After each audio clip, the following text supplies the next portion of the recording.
What's up, duelists? Welcome in. Welcome in to the stream. What's up, duelists? We are now live with Mask of Darkness Fairies. This is something that someone in the Discord posted about. It looked fun, and I was like, oh, let's try it out. Looks like it could be kind of sick. What's up, Gabe? What's up, Ninja Deer? How are you guys doing today? I think this deck might be a little bit too light on trap cards to be playing triple mask. I think we need to get one more trap card in here. That being said, oh yeah, we need Trap Dust Shoot. At least, if not one other one. I want to have at least 10 traps that are hitting the grave. Return isn't, and call isn't, technically. So we need to make room for 2 more traps. We need to cut one card. Either that or we just cut into the masks. Like we just cut one mask. And then we cut Allure. Allure is kind of like not good enough unless we have 9 darks. We'll come back to that concept. Cyber Dragon. Yeah.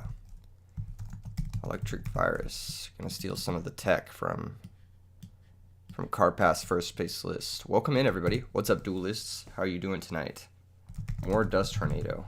Dust Tornado also seems kind of important. We might need to play Dust Tornado in here. You're playing Welly Dad versus Sabers, Tim, and you have 10,400 life points. That's pretty cool. That's pretty dope.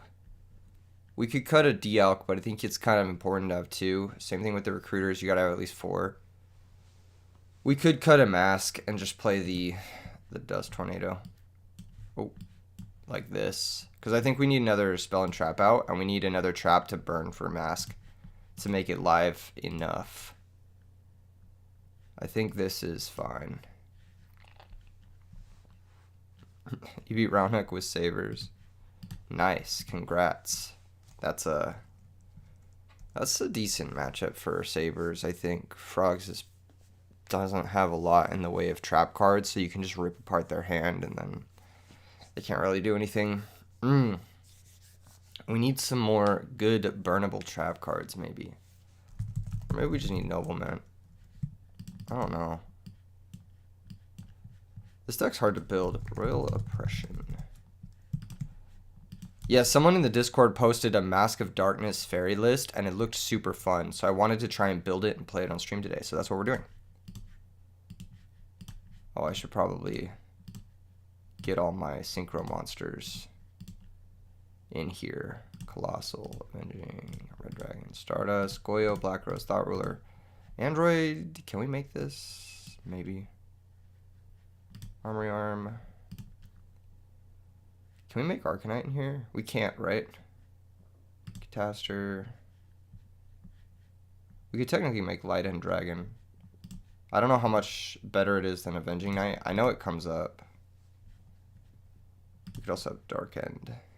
And then Chimeratech as the last. Okay. Cool. Dope. Dope. What else are we citing? Crabstone? We can make Arcanite if we side in Breaker. No, we can't because we don't have a 3-star tuner. So no. No, we actually can't. DD Crow, maybe? I don't know.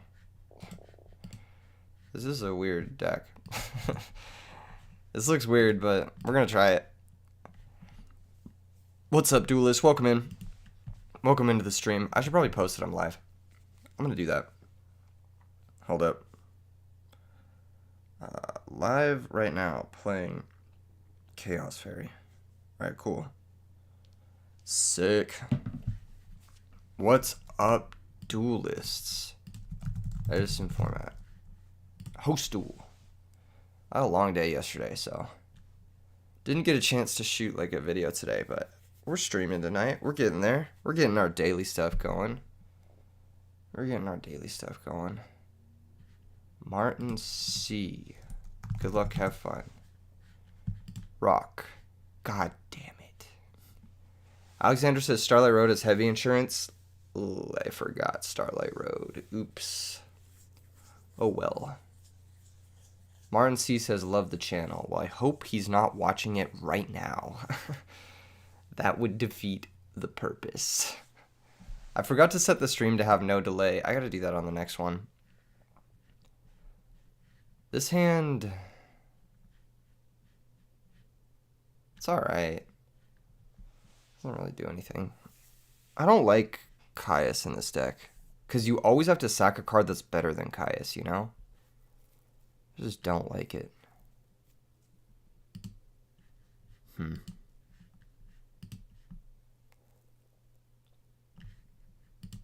Lucky you.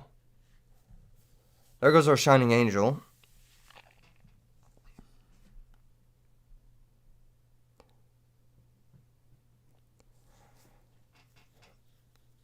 Okay. Every time I play Chaos Fairies, I wish I was playing regular fairies. Because Caius is so fucking bad in this deck. It, like, literally, look at it in this hand. It's so dead. Like, yeah, okay, we're getting dust shooted, but, like, imagine our Shining Angel was in play. Caius would still be useless. We would never want to play it. I'm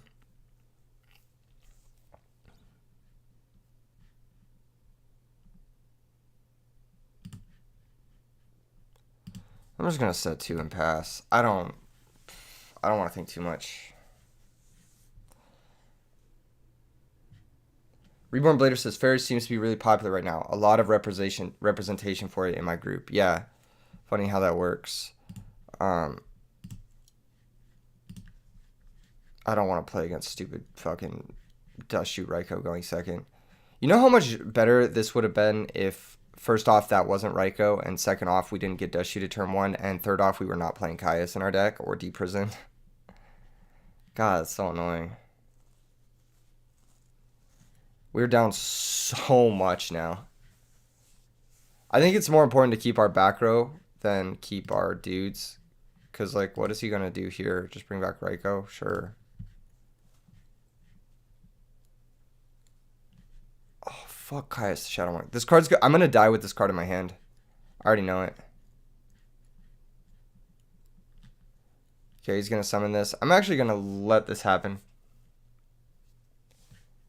And if he wants to attack with it, I'll deprison it. Because I actually don't care about this card. All my cards kill this. So, yeah. I want to save deprison or bottomless in case he, like, has Lone Fire for Titanium. Pure Fairy and Christiasworn is so much better than this. Yeah, I agree. I completely agree. But I wanted to try Mask of Darkness. If we draw Mask of Darkness, we're actually in a good spot. Okay, well. It's not quite Mask of Darkness, but it'll do. It'll do.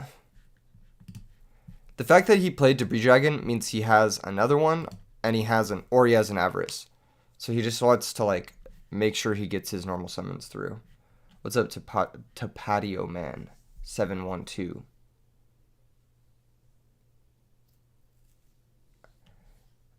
Do you really need Caius for the Sky Scourge? Honestly, no. I think I might go back in and, like, cut it. I think I might cut it for something else. Dude, we've gotten owned this game. Like, we actually got owned this game. He's not playing any monsters because he doesn't want them to get Caius'd.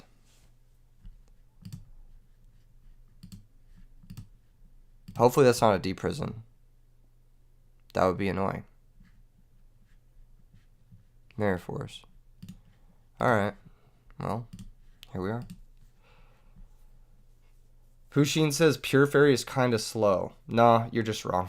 It's really fast. The deck gets a lot of, like, turn 2, turn 3 kills. Because, like, You have Solar Purity and Light, you have Christia, right, which are fast. You have Gores, which is fast. And even though you're summoning one monster, you're never losing that one monster because they all stick. He's going after the old one because he knew it was bottomless, obviously. From the Dust Chute, pass the turn.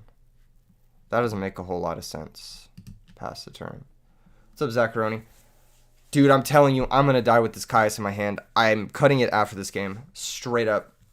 Not only am I siding it out. Well, I might not side it out, but... Oh, man. I really wish this was any other card.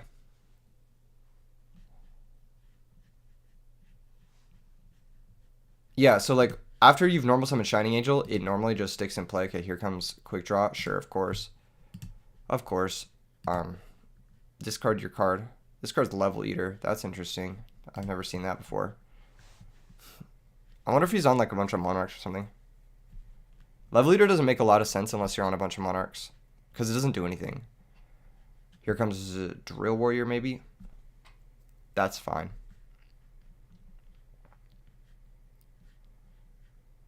You know what we need to draw? Because I don't.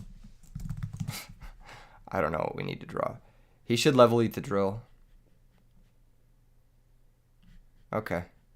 No, that's just a mistake. Yeah, he just missed damage there. I guess he's playing around Torrential, but I would have Torrentialed at literally any other point. That's pretty good.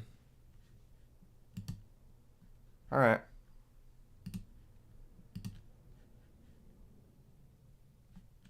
Goodbye, token. Goodbye, token. Pass turn. Maybe something can happen next turn. I don't know. Let's see what happens here. Drill Warrior can bring back Debris Dragon, which is pretty good.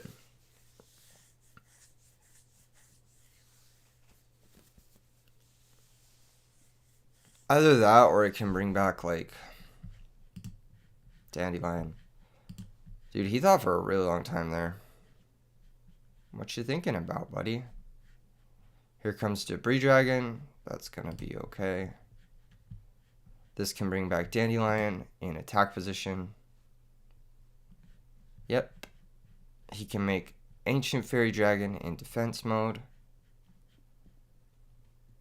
He can level eat. He can make Stardust Dragon too. I'm gonna Dust Tornado here. Because once Level Eater comes out, he can make Starburst Dragon, which is fine. Okay, we hit the book. Nice. Cool. Okay, so he can make Starbucks Dragon. He actually misplayed. He should have chained Book to hit my Shining Angel and then made Red Dragon and then used it to kill. But he's just... See, I said he should make Starbucks Dragon in case he was watching the stream, but he should have actually made Red Dragon and then booked the Shining Angel. He's actually going to attack the Shining Angel, which I think is a really bad play, because now I can just go get DD Warrior Lady. Why is he attacking? You going to attack my DD Warrior Lady? Like, you gonna do that with your Stardust Dragon? I don't... Is that something you want to attack? I don't understand.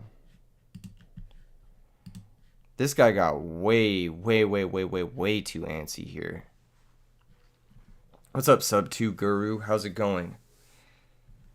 Main phase 2. Activate drill. Yep. Yeppers. Yeppers in the chat. Yeppity yeppers. Pitch Sangan. Beautiful. So now we have everything we could possibly hope for. You know what? We may not die with this Caius in our hand. We may actually resolve it. Perhaps that is the case. Perhaps. Alright. Let's go Caius. Activate. Target Stardust Dragon. Chain bottomless. Perfect. Special summon Christia. Activate the effect. Add back Herald of Orange. Attack for 28.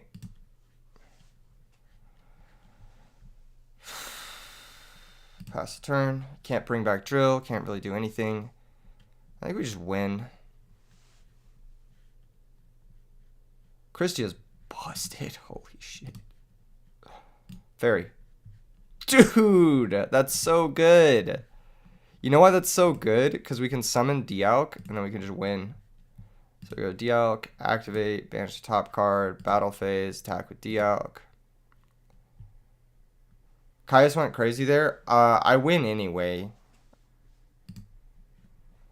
Even if Caius didn't go crazy there. Because I can just, dude, I can just attack with the DD Warrior Lady.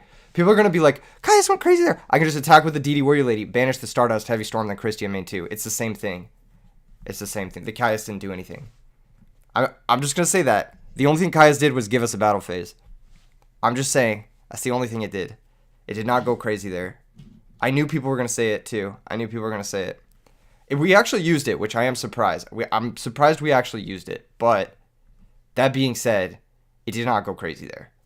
Contrary to popular belief.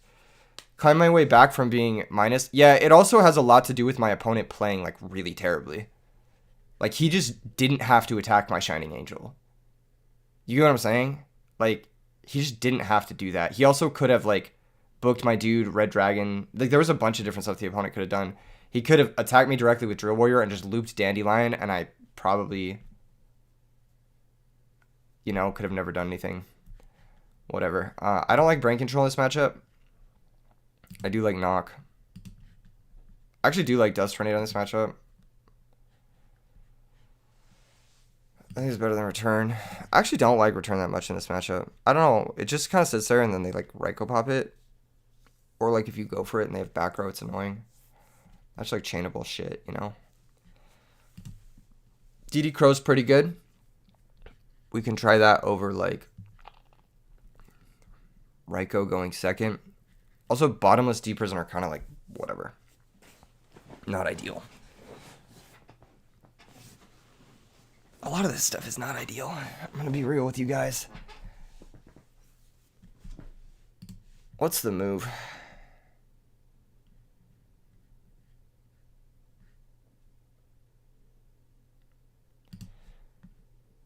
Breaker is probably better than Mask going second.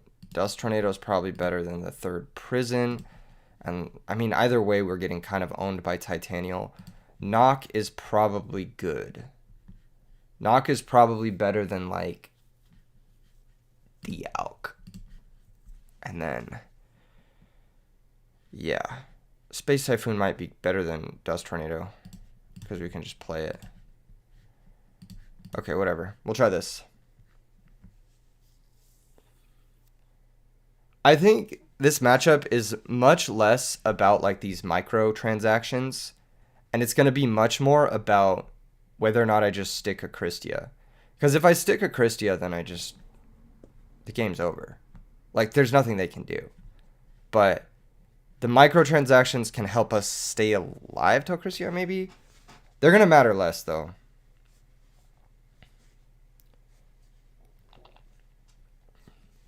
I don't know. God damn it. Alright, sure. So Lone Fire, please no Titanial one time for the fans. Please have it in your hand. Please have it in your hand. Please have it in your hand. God damn it. What's up, Wave of OFZ? Appreciate that. Here comes a back row from the opponent. Damn. If only we had been able to go firsties. Let's go Breaker and try to pop the back row. I just want to get my +1. Dude, Breaker's so good. This card is slept on as fuck. This would have been a Mask, which would have also been probably pretty good here. But, hey, what can I say? We're living. Somehow. There are a couple things we don't want to see. Imagine a world where you don't draw titanial. I know, right? Okay, this is not something I wanted to see, but... Oh, that's totally fine. Pitching level eater is chill. Sure. They can level eat the titanial. This is an insane commitment from the opponent into torrential tribute. But it's fine. It's totally chill. It's still, like, pretty good for us, I think. This makes drill. I will bottomless this. Goodbye, drill.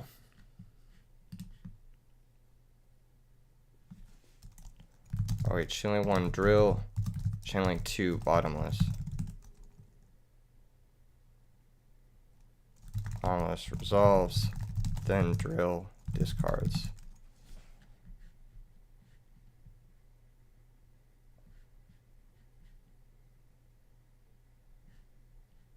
The only reason you do this is if you wanted to discard Dandelion.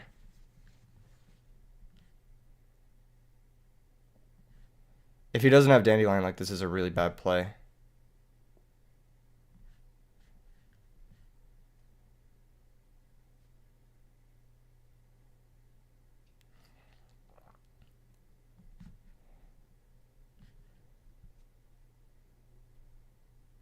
Matthew Goldman says, why are we playing Mask of Darkness? Okay. He's going to try to bring back his drill. I already know it. I already know this guy's going to try to bring back his drill.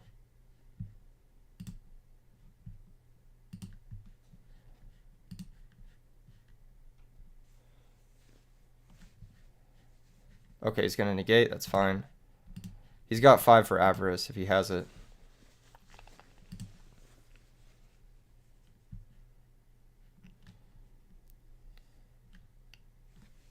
No.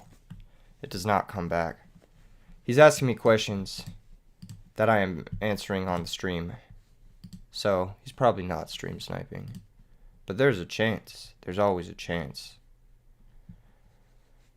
Alright, McDeedy Warrior Lady time. 1500, 1600, hopefully no gores. He pitched Book, which was a defensive piece, but it's a -1, so here we are. Lightning Vortex. What's he at? 4900? I'll just solemn that.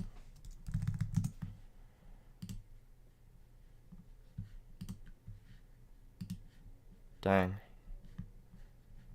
He played it, what, 1, 2, 3 -1s? That's crazy. Sure.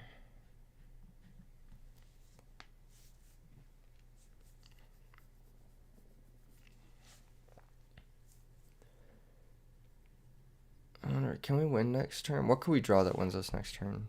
Maybe Herald. Is he going to blow up the field? Interesting. I thought you wouldn't blow up the field there. You would just attack over Breaker.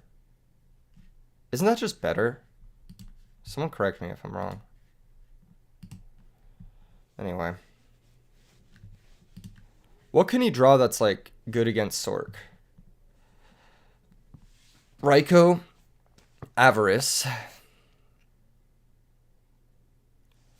That's it, right?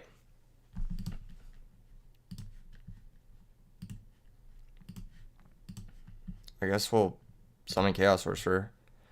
It's just a matter of whether or not we should hold the Herald, or if we should make Starburst Dragon. Starbucks Dragon. Starburst. How the game's been going? This is the first one and we're up a game. So, pretty good. Pretty good. Starbucks Dragon's better. There's less you can do to out this. And brain control also isn't devastating. And we have knock for that. Cool. GG's.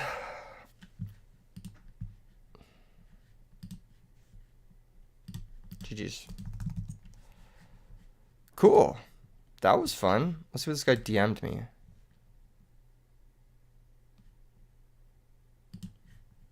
Alright. right. Shit, I accidentally closed it. Whatever. Maybe next time, buddy. I wanted to change something about this deck. I forget. Oh, Caius. Yeah, I wanted to cut Caius entirely. Or at least cut it down to 1, maybe. I wanted another Mask. I felt like Mask could have been really good. We just never drew it. Yeah, we'll still stick with 1 Caius. It's either 1 Caius or Allure, but we don't have enough targets for Allure. Cool. Why is Allure in my side deck? God damn it. Why do I have a side deck Allure? Why does no one point this shit out? I'm not sure what I want to side. Another DD Crow, maybe? Doesn't really matter. What's it like target to hate? Pulling the rug? That's a pretty good one, actually. Cool. This is the deck list we were playing. Wig Splitter wants to play.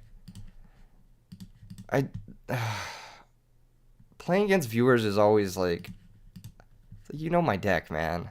Kind of changes it. He closed the stream, so I'm going to switch up the deck. We're going to play this against him instead. If he has any pre for Chaos Fairies, I'm not banning him. I'm blocking him. I'm banning him also. I'm blocking him and banning him. If he has any pre. Pick Rock again. Okay, cool, cool. Good luck, have fun. Alright. Regular Trap Hole. Oh, that could be good too. You're right. He didn't host in Classic mode? Bruh. That's a bannable offense, Kappa. Alright, there's nothing really worth charging for right now. So what I'm going to do is I'm going to recharge pitch Jane. Mill 2. This did not go over well.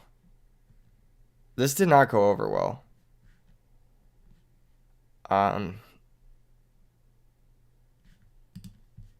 Fuck, man.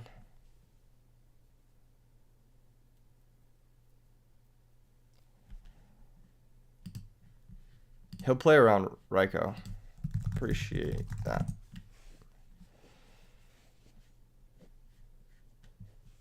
Okay. What's my thoughts on Spear Reaper? It's probably bad. But, hey, what do I know? Sure. There's no shot he's not attacking our Plague, which is a little annoying, but okay. Oh. I guess he's not going to attack our Plague. Well, well, well, we drew the Raiko anyway. Indeed. Dude, this fucking blows. We milled our Fairy so we don't have fucking Herald.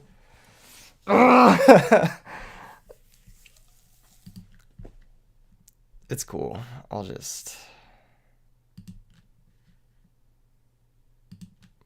take it. We'll just take it nice and slow. We'll just take it nice and slow. What does Spirit Reaper do for that deck? People always ask me, like, why not Reaper? Why not Marshmallow? What does it do? What does Spirit Reaper do? Tell me, what does it do in that deck? When people ask me to play a card, give me a reason why I should play that card. I feel like that goes a long way, you know? Like, why? Why do that?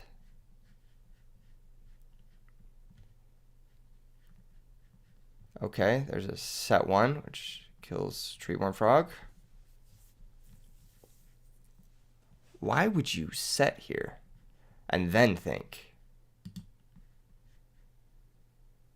Ceasefire. Okay, he's playing Burn Frogs? Sure. This says flip effects are not activated. That's cool. That's fine.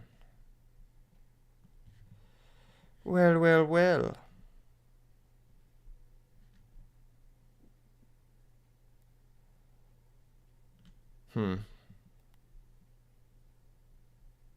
Now we charge. Terrible mill. Whatever. We'll grab Arcus. Arcus will undoubtedly be good at some point. Summon Aaron. Make Armory Arm.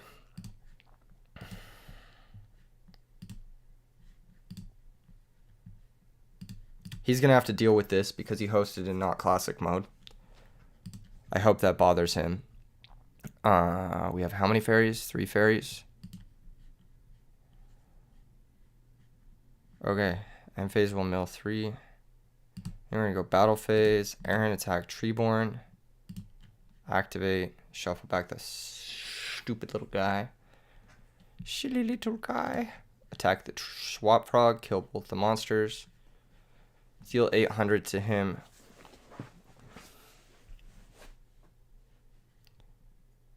Main phase 2. I'll set this shit. Main phase mill 3. Dude.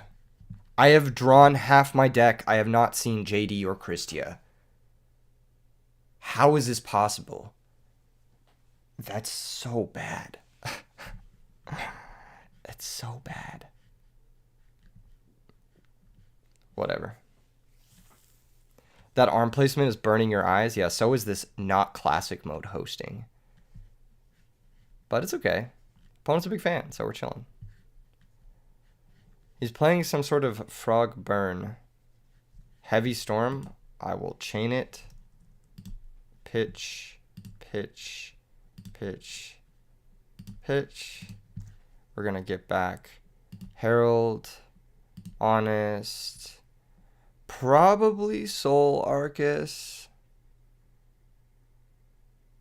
It's either Soul Arcus or Shire Arcus. I think it's Soul Arcus.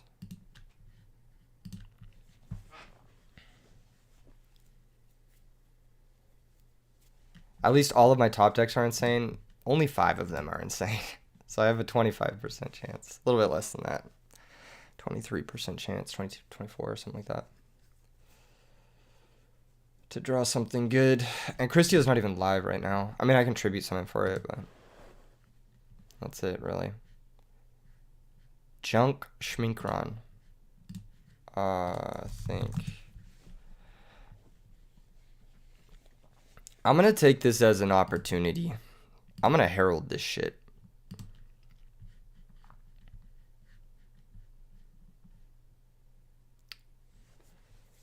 Good night, find out.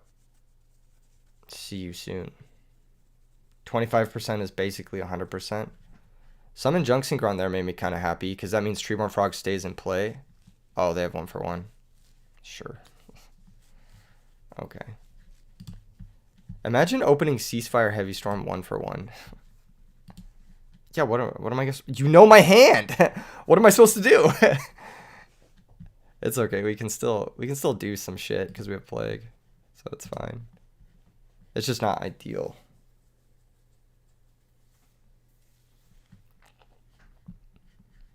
Sure, do your thing. Does that deck play Unifrog? Does anyone know if that deck plays Unifrog? I feel like it should.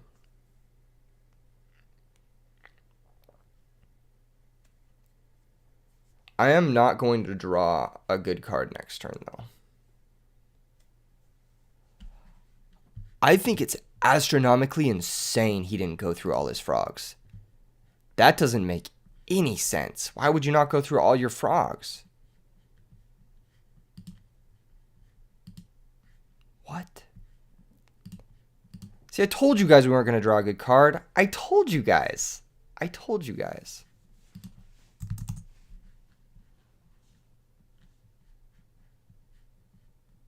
Okay. Hold on. I want to summon my Lila into the not imperm column. Optimal play. Activate. Says that zone wasn't there in this format. Host classic mode next time. Okay, he's gonna book a monster we can flip.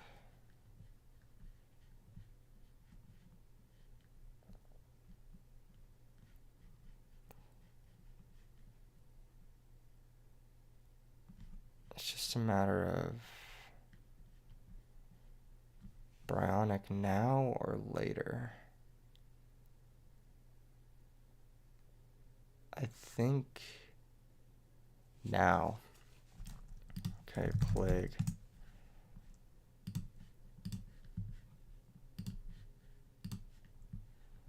Yeah, I think it's now.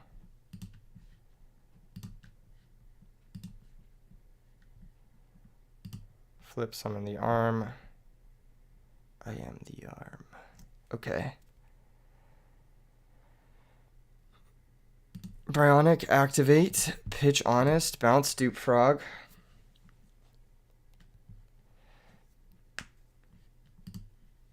Battle phase. Aaron, shuffle.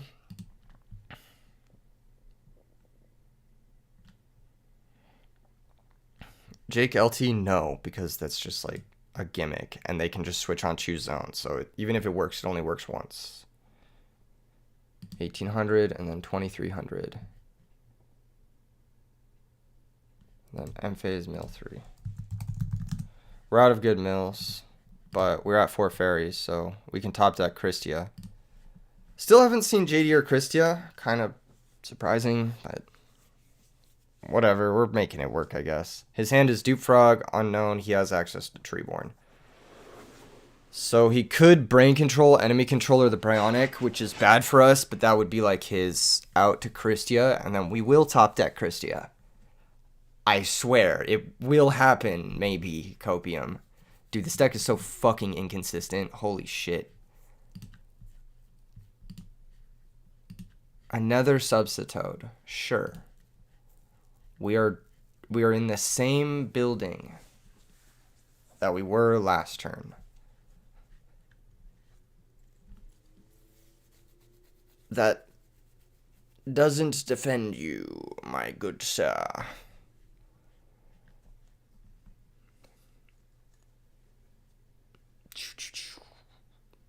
Go get your swap frog.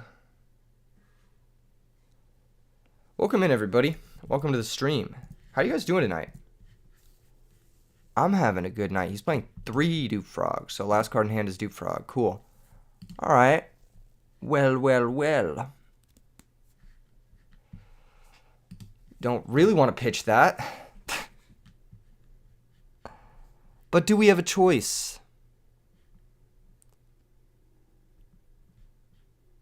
Because otherwise, what are we doing? Just going to the M phase? No, we do have to pitch it. So I'll pitch this. Target Dupe Frog. Now his hand is 2 Dupe Frogs. Battle phase. Try to attack. He'll threatening roar me.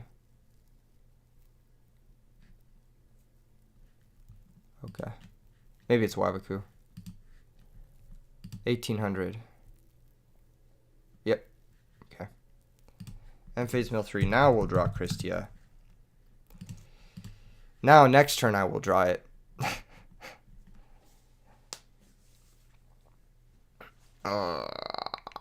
You going to the locals tomorrow, Bronx Yordle?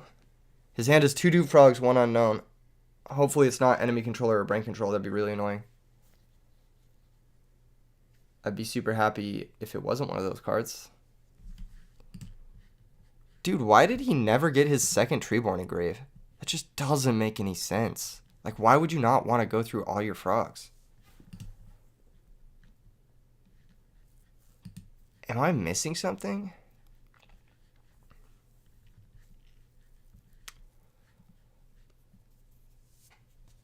All right. Attack the arm.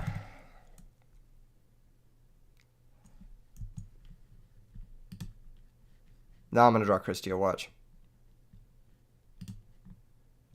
Oh. That's pretty good. That's pretty good. So we know his hand is Dupe Frog, Dupe Frog.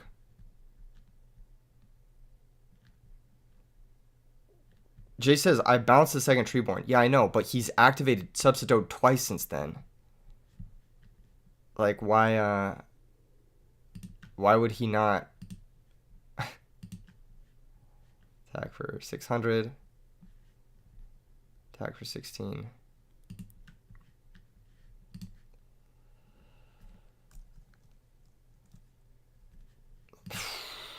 Mill 7.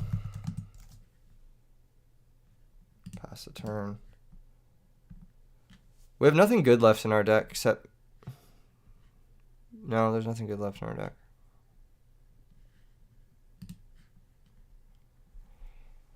If he draws runner, battle phase stop, he wins. Otherwise, he loses. Cool. Awesome. That was great. I actually really like Royal Decree in this matchup. And that's it. Going second. How good is Hamster?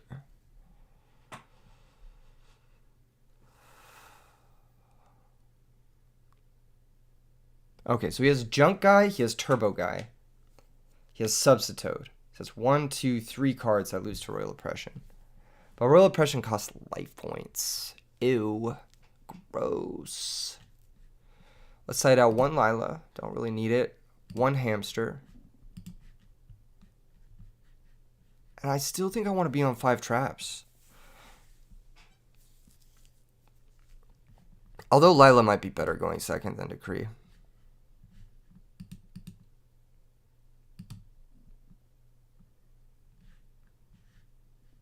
What do you guys think? We had a pretty bad draw that game, but it kind of worked out well. I'm shocked he didn't deck then, and I'm also shocked he ripped a Caius and not a fucking frog. But hey, here we are. Okay, all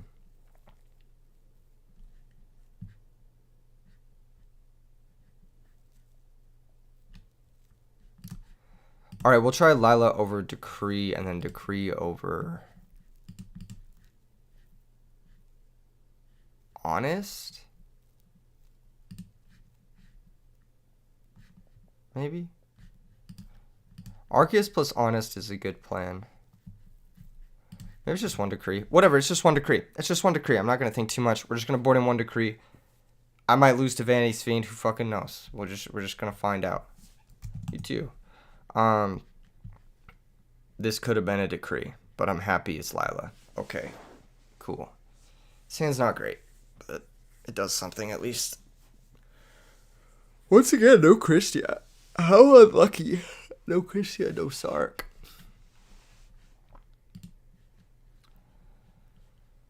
That's a lot of back row. It's a lot of back row.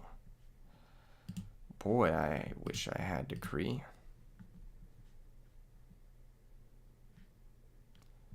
What's up, Silent Bandit 12?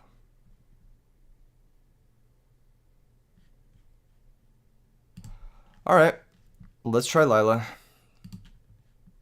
Target the middle one.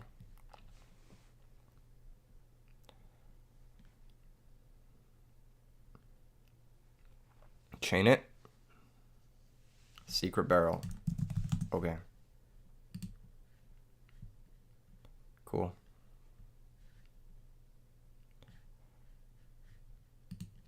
Oh. Reckless Greed. Chain Strike, sure. What is that? 1, 2, 3, 4. I'll take 1600. He's gonna be Reckless locked, but whatever.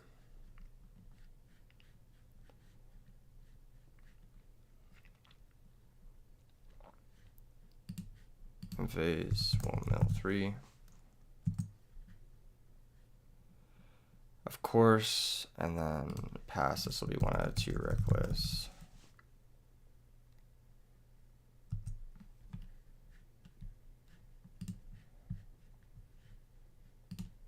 Definitely should have brought in the second Decree. But that's fine.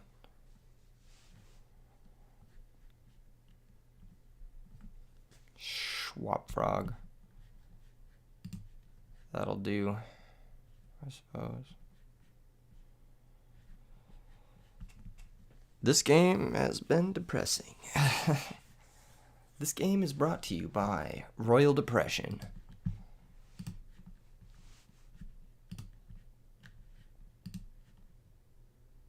What? What? Huh? Okay.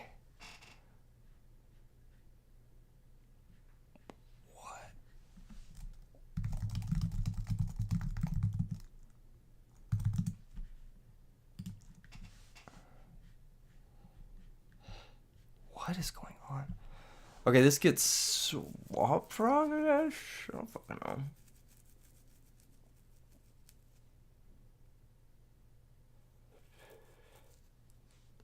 Interesting. All right.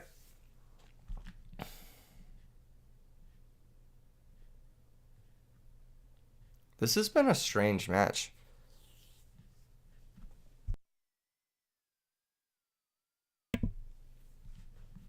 I don't know if I fully understand it. I don't really grasp it conceptually. You feel me? Like the match has happened, but I don't fully recognize that. You know?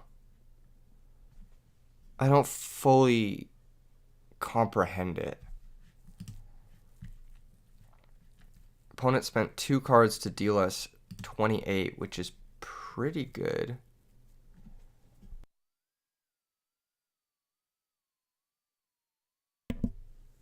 This is so weird. Why wouldn't you attack the Lila? I'm so confused. You have a whole ass battle phase, my guy. That's so weird.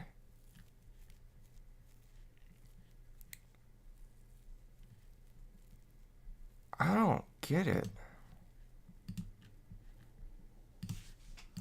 Target both. 4. Okay, we have 4 lights. Beautiful. Okay, that's what I needed.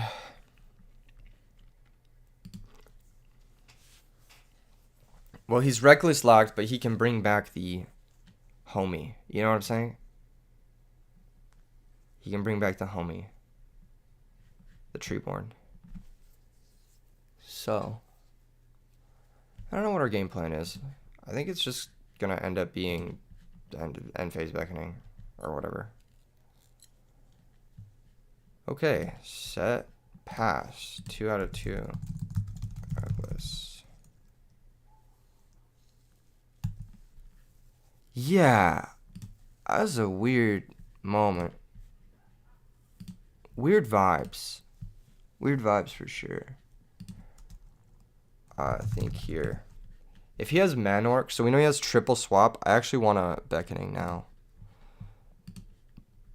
Just so I have Herald live.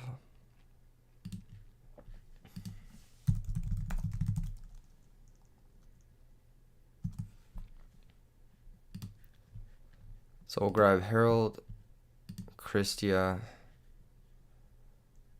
probably just Lila Arcus.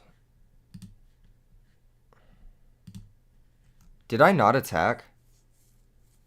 Oh, I guess I was playing around Gore's Kappa. I forgot to attack.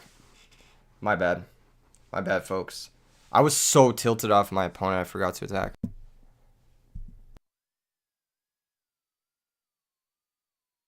But yeah, I was probably just playing around Trag, Kappa. That's totally what it was, right? I should have attacked. Good call, Hisire. Because if he has Gore's Trag, like, he can tribute summon it next turn. If he wanted to.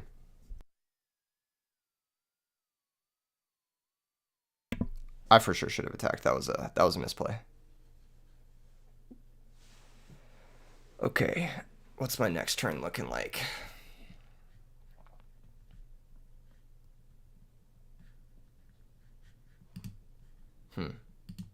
Wild.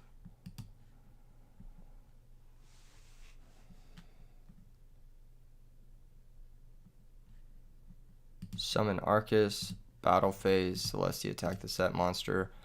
Hopefully it's not flip-flop frog, that'd be annoying if it was just swap. Yeah, he literally hit me with a Confuse Ray. M phase mill 2. Pass. Reason we're leaving Treeborn is there's no reason not to. He can just bring it back next turn. And if we draw Aaron next turn, it'd be like good for us to leave it in play. Does that make sense?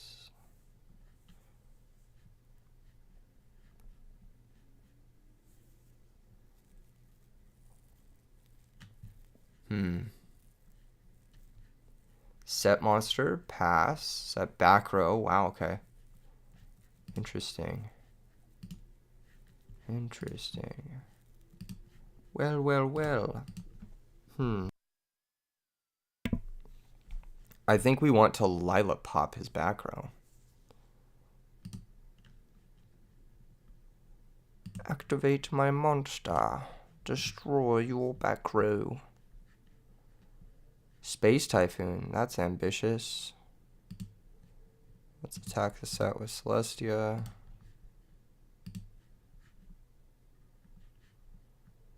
And phase mill 5.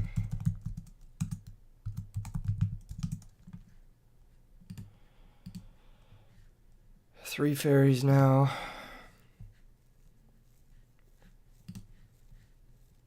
Yeah, I suppose it's just Bryonic Christia for game, I guess. Pot of Everest. Sure, that's fine. What's up, Marco? How are we doing? I'm doing okay. I'm really tired. I had a long day yesterday. I'm playing against some sort of like frog stall deck. It's kind of interesting. My opponent doesn't know how to use Substitute very well, but he's been playing at a reasonable pace and he's been respectful, so whatever. We're chilling.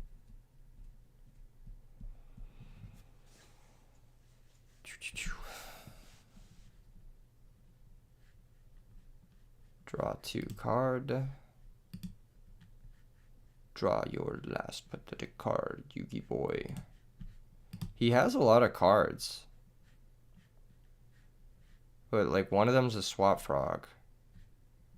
So there's that. 1 for 1. Bruh. Sure. I'm legit just gonna herald the Substitute so I can tribute summon Christia and just play that game.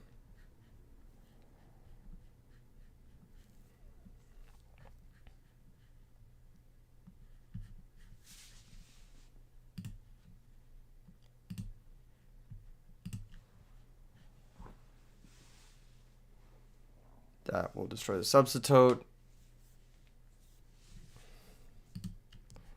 Says back row. Why you gotta set back row, man?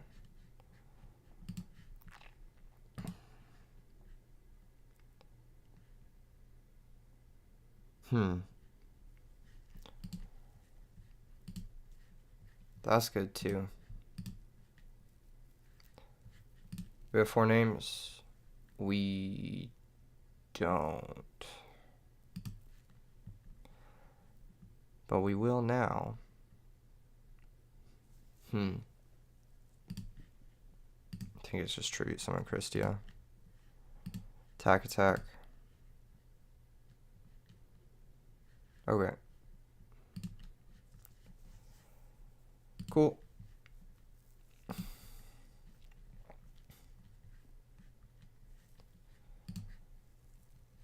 Pass turn. Treeborn can't come back because of Christia.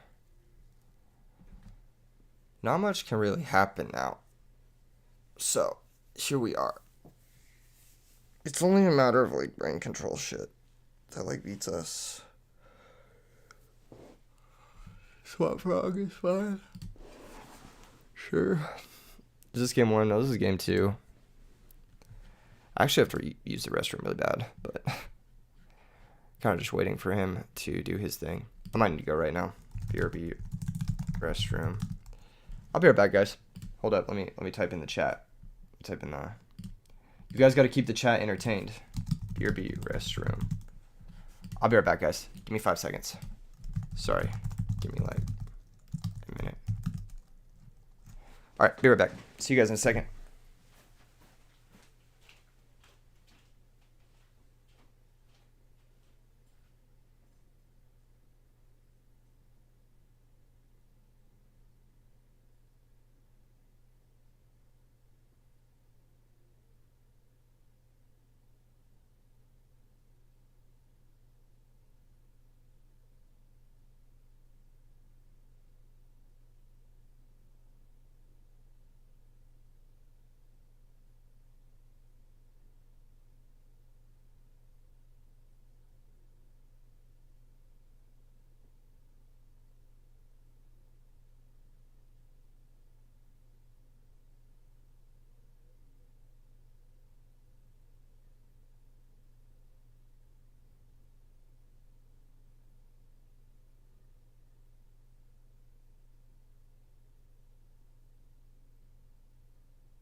My bad, guys. My bad. My bad. Okay. Sorry about that. Alright, we're back. We're back. My bad. Hopefully we're all chill now. We're all chill. Is everyone chilling? Is everyone still with me? Did I bleed all my viewership, Kappa? Alright, we're back. Cool. What's up, duelists? Okay. We are going to play the rest of this game out with Christia. Dude, this card is so dumb. You know what's insane? Sorry for the Christia. Christia's broken, first off. But you know what's insane is that, like, when I first started playing this deck, like, everyone was like, dude, Fairy's Copium. And now it's, like, legit the best deck. And I was saying it since day one. And for, like, it took me, like, 2 years of, like, saying it for people to recognize that it was good. Which just leads me to believe that, like, people are really stubborn, you know? Like, people have really, you paused the game. You gotta unpause it.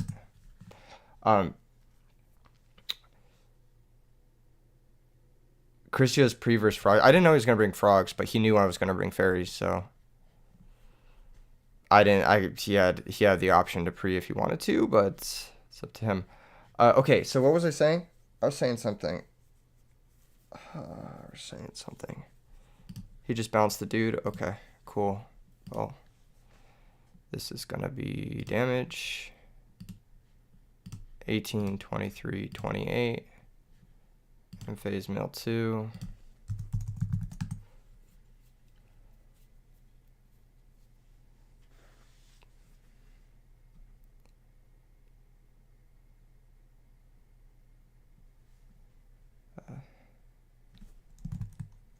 Cool. Just 1800. Jane only gains when it attacks a monster. Okay. Yeah, Christia's so busted. Just, it's kind of crazy how, like, quickly, like, large groups of people can get stuck in their way of thinking, I guess, is something that I'm learning while going through this whole process. And it's also kind of crazy how, like, it really only takes, like, 1 or 2 people to be like, wait, this is good, and then to actually do something with it and show the results to change the mind of a lot of people in the same way, kind of. Like, all it took was, like, Pro Storm winning Worlds and then Carpath winning the next tournament after Worlds with fairies for people to be like, oh, maybe I should try this. But so many people are like, GG's. QA for the support, man. It means a lot. Heart. Alright, what were we talking about?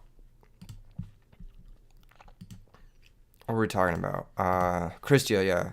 And, like, the minds of the masses, right? No, it already has, right? I think it has the representation it deserves now. But this card is so broken. Like, when you read this card, you're just like, wait, what? Like, what the fuck? This card is busted. Like, I don't know why people, like, read this card or read the fairy deck and think, oh, that deck is fair, or oh, that deck doesn't do anything. It's like, dude, this card is insane. Like, you want to talk about a deck that's only normal summons?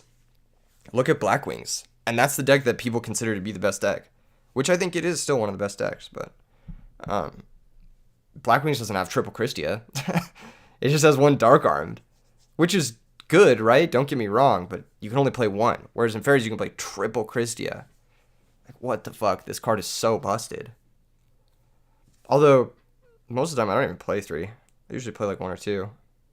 But that's just me. I do in this chaos garbage, but where was that? Are we going back to that now? Are we going back to the Mask Fairy deck? When's the next RBET? It's May 20th and 21st. And you can find details about it in the Discord server in the description below. So this is what we were playing right before this. I don't know if this deck is good or not, but it's kind of cool. We could play, like, other stuff that could make this interesting, like gimmick stuff, like Legacy of Yatagrasu, or we could play Phoenix Wingwind Blast to go with the masks. Ven says, many think a deck isn't good until it has proven results. People only want to play something that they have seen perform well. Yeah, I guess it's pretty hard for people to like use basic reasoning skills to determine whether or not a card like Archlord Christia is broken. Dude, I bought a first edition Secret Rare Archlord Christia for $60 a year into saying it was the best deck. That just blows my mind to me. And I recently sold it for $350, which is like, come on, man. I was telling people, and they just weren't listening. and when they finally listened, I bought Secret Rare First Edition Nova Summoners for $5 each. Nobody was listening to me. What the fuck, man? There were no believers. I don't get it. I just don't get it, man. Yeah, there's a lot of like good cards that people are just like, what? I don't understand that that's good. I think as a general rule, like people's card evaluation skills really suck. That's like as a collective what people are really bad at. Sanjuro says $350. What the fuck? I sold it at a discount because like I was selling it to a friend. They go for like $500 now, which is pretty crazy. Edison market is cracked. It is. We could do a baby market watch. Does anyone want to go over? Okay, what's next? What's next? Start a poll. Baby market watch or another match? What do you guys want to do next? We played 2 matches. Ryan, yeah, your deck needs to take him seriously because DD Warrior Lady brutalizes that deck. First Ed Stardust Overdrive cards. Is Stardust Overdrive? Is that the name of the set? No, what is it? I don't know. I don't know the name of that set. Are so spent though because first Ed packs only came in 10s. I didn't know that. That's kind of rare. Is Dark Samorgan that set? Because Dark Samorg's pretty expensive. Everybody vote in the poll. Quick. You're deciding the future of this stream. You know what I learned recently is that there's a prize pack Electric Virus that's like $20 a piece. And it's star foil. And it looks really good. And there's also a prize pack Chimera Tech Fortress Dragon that's like $100. And I want to get it. I actually want to get those cards. They look really stupid, but I want them just because they're like a stupid rarity flex. That's sick, Anthony. His favorite card is Christia. That's awesome. Now, Christia's broken. She's such a sick boss monster. All right, we'll play another match, and then we'll do the market watch. How does that sound? Does that sound fair to everybody? Because it looks like most people want another match. So we'll do one more match, and then we'll do the baby market watch after. And I think I will just run back this mask garbage. Edison format. Okay. The one fancy card you want for your deck is a Ghost Rare Stardust. That is a fancy card. Those are very expensive. Even for unlimited. The Duelist Genesis. What is that? Crossroads of Chaos and Ancient Prophecy. Wild. This hand is interesting.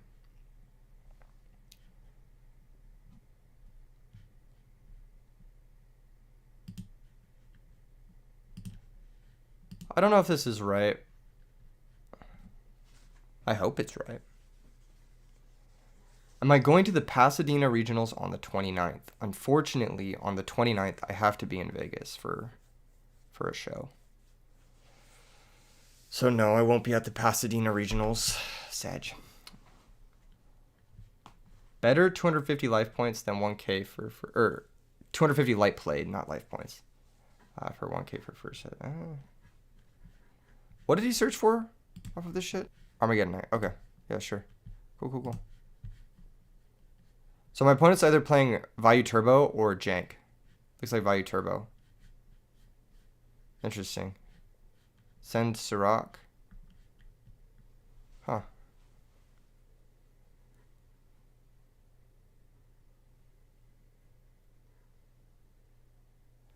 What's up, Mr. Bretonia? Really appreciate that. Not attacking. That's a funny notion. We shall be attacking for sure.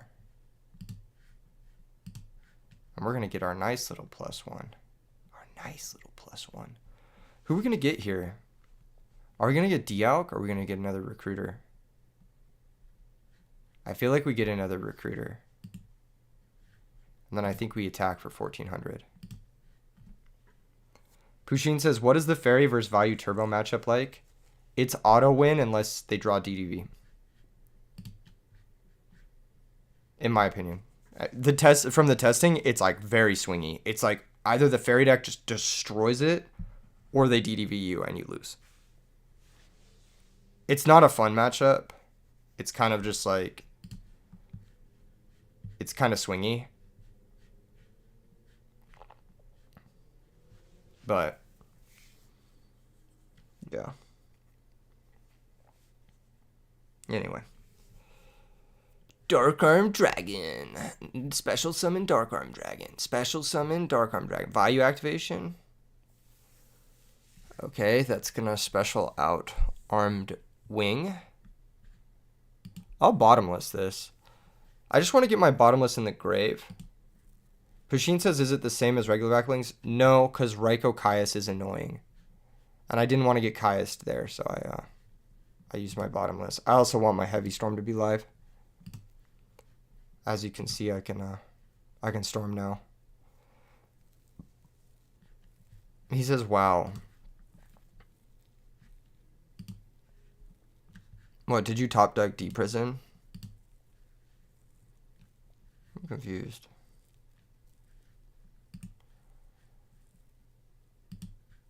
It's going to be one of those games, though. He's going to be mad after he sees the dust shoot. If he's mad about the storm, he's going to be mad about the dust shoot. Oh, this hand's cute. So we got Oppression, Bottomless, Double Greffer. We'll take a Hamster, Greffer 2. Wow, ETH. Okay. So sassy. It's fine to be sassy about one-ofs, I think. I don't think it's that big of a deal. I'd be mad if my opponent had Heavy Dust Shoot too. Shit. That'd be annoying. I'd not be happy about that. I wonder if he's going to set Greffer. And if he is going to set Greffer, if he's watching the stream, Kappa. Yeah, that's an interesting play. This is maybe not something I would have done.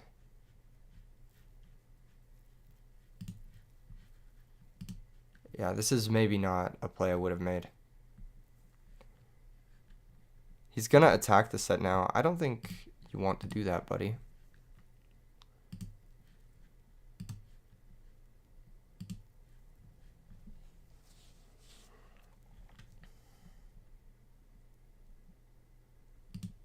So we know it's bottomless oppression. This should be good for us. We attack, take 300, declare the effect of Trigodia, special summon, Angel dies, go get ourselves. Probably DD Warrior Lady. It's either that or it's Dimensional Alchemist. Or another Angel. I think we'll keep our options on the table. Trigodia can attack Greffer. He's going to take 700. We sacked the shit out of this guy. We opened a bunch of one-ofs.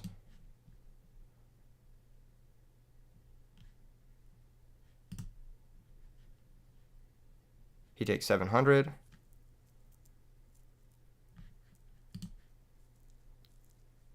And then attack for 1400. I don't even have to set this bottomless, but I'm going to. Because if he draws Sirocco, we can bottomless it and then win. Set monster is interesting. Let's hit it with the Trag in case it's Hamster. It's Necro, okay. 14.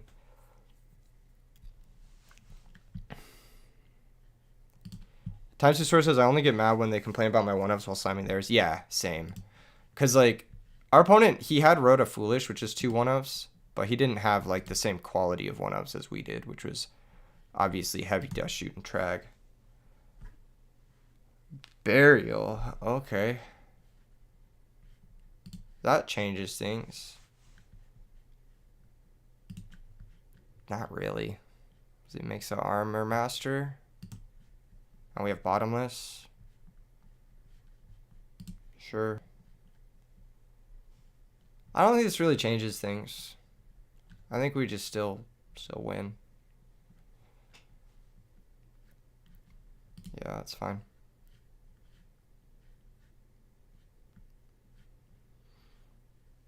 Because this can't hit over Trag. And attacking into Shining Angels, like, fine. Honestly.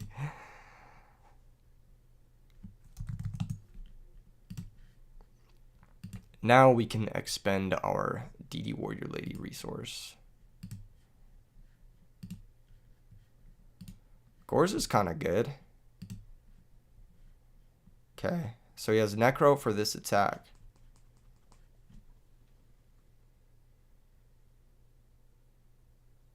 Huh. Yeah. We'll go Battle Phase, Trag Attack. He'll admit defeat. Yeah, there's no coming back from that, buddy. You guys kind of see how the matchup goes. It's pretty bad. They can't really ever summon Armageddon Knight. Raikou Caius can be annoying, but, like, literally just...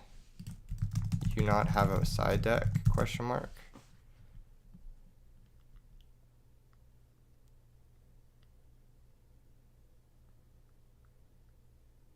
Oh, you might want to put a side deck, then come back and play game 2. Because this matchup is bad without a side deck for you. You'll want DDV and Light Mirror.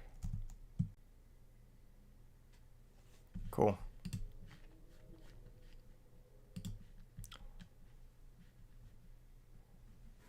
Cool.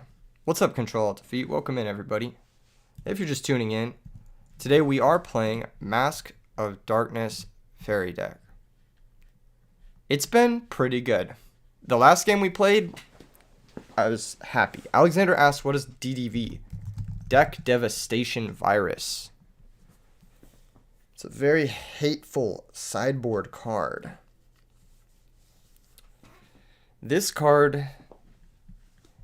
kill all monster that I have in my deck, except Christia and Gores and some of the Chaos guys.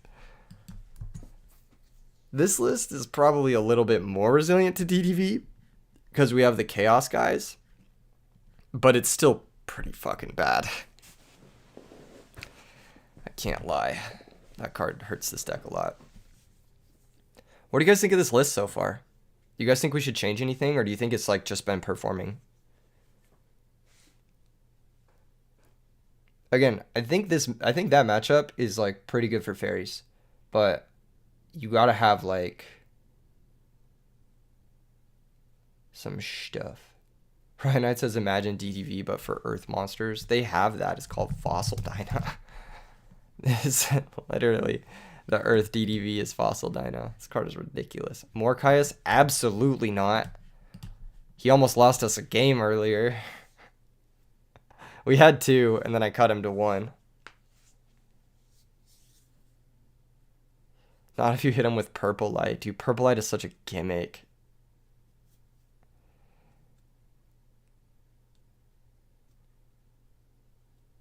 Imagine to rightfully think Dust Shoot should not be in the format, then you read DDV. I think the viruses are the worst design cards of all time.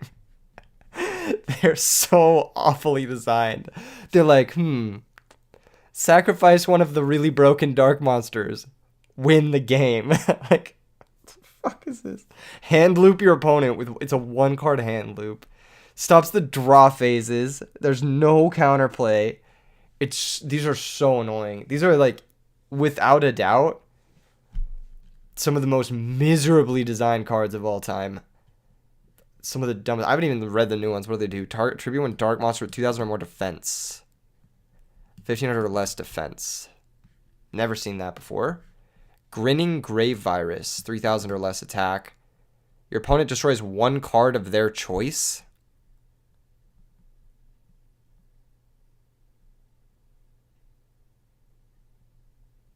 What? If you trade it on monster with 2,000 or more attack. Wait, this is insane. This is a 1-card hand loop, isn't it? Your opponent destroys 1 card of their choice in their hand or deck. Oh, okay, never mind. Or deck. Oh, okay, that's just worse. That's terrible. That's trash. Even this virus card is terribly broken. Even Planet Pollutant Virus is busted. Even Tribe Infecting Virus is busted. They've never printed like a fair virus card. I'm not reading these other ones. Doom Virus Dragon. If this card is special summon, look at your opponent's hand. Wait, what the fuck? This card is just Crush Card on legs. What the fuck? If this card is special summoned, look at your opponent's hand, all monsters they control, and all cards they draw. Dude, what? Even Electric Virus is busted. Worst designed. Worst designed. Tribe Shocking Virus. Once per turn, you can banish 1 monster from your hand. Destroy all phase-up monsters with the same type. Oh, this is garbage. Okay, there's one like good virus card. One balanced virus card. Virus Cannon. Your opponent sends equal number of spells from their deck to the graveyard. Okay, maybe this is bad too. Accept tokens, because like, you know, having tokens be tribute fodder for this card would make it broken. That's so funny. They really said accept tokens. I wonder if that was a scapegoat nerf. That's so funny. Okay. What now? Baby Market Watch or next match? Baby Market Watch. Another match. What now, folks? What now? This deck misses Book of Moon a little bit, I feel.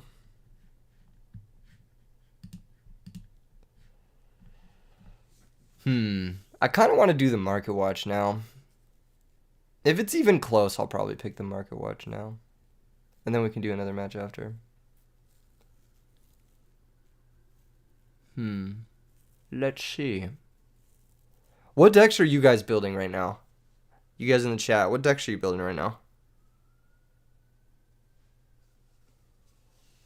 You got hit with Full Force, Deck Dev, and Eradicator all in the same turn.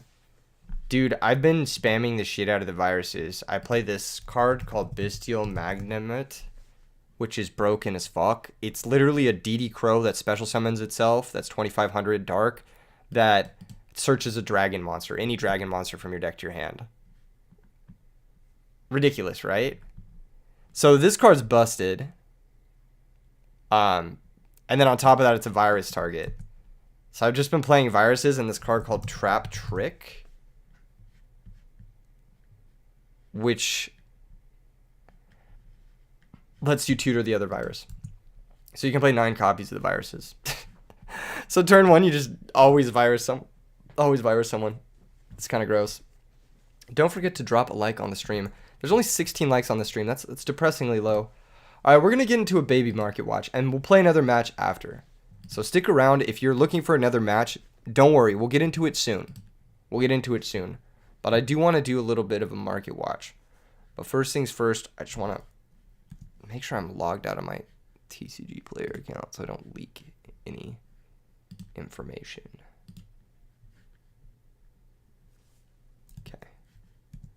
Let me see if that worked. TCGplayer.com. You're building Diva Hero. You're building X Saber, Control Defeat, Christius Horn, Aggro Plants. What is Aggro Plants? What's in that deck? Just ordered most of your Machina deck. That's your first Edison deck in paper. Sick. Very cool. Quick Draw Dandy. I love that deck. What is FCD stall? I don't know what that is. Imagine if Edison had Magnum. Dude. I will not. I will not. Although we did, as a meme, play Blackwings versus Bestial. And it was really funny. But like... Royal Oppression game 1 was actually kind of insane. Like if he went first and started with Royal Oppression, it was really hard to win with the Bestial deck. Which is pretty funny. Actually, that Royal Oppression was so good it could actually like carry the matchup. But if he didn't have Royal Oppression, obviously, it was just an immediate loss. Like there was no playing through fucking seal into whatever.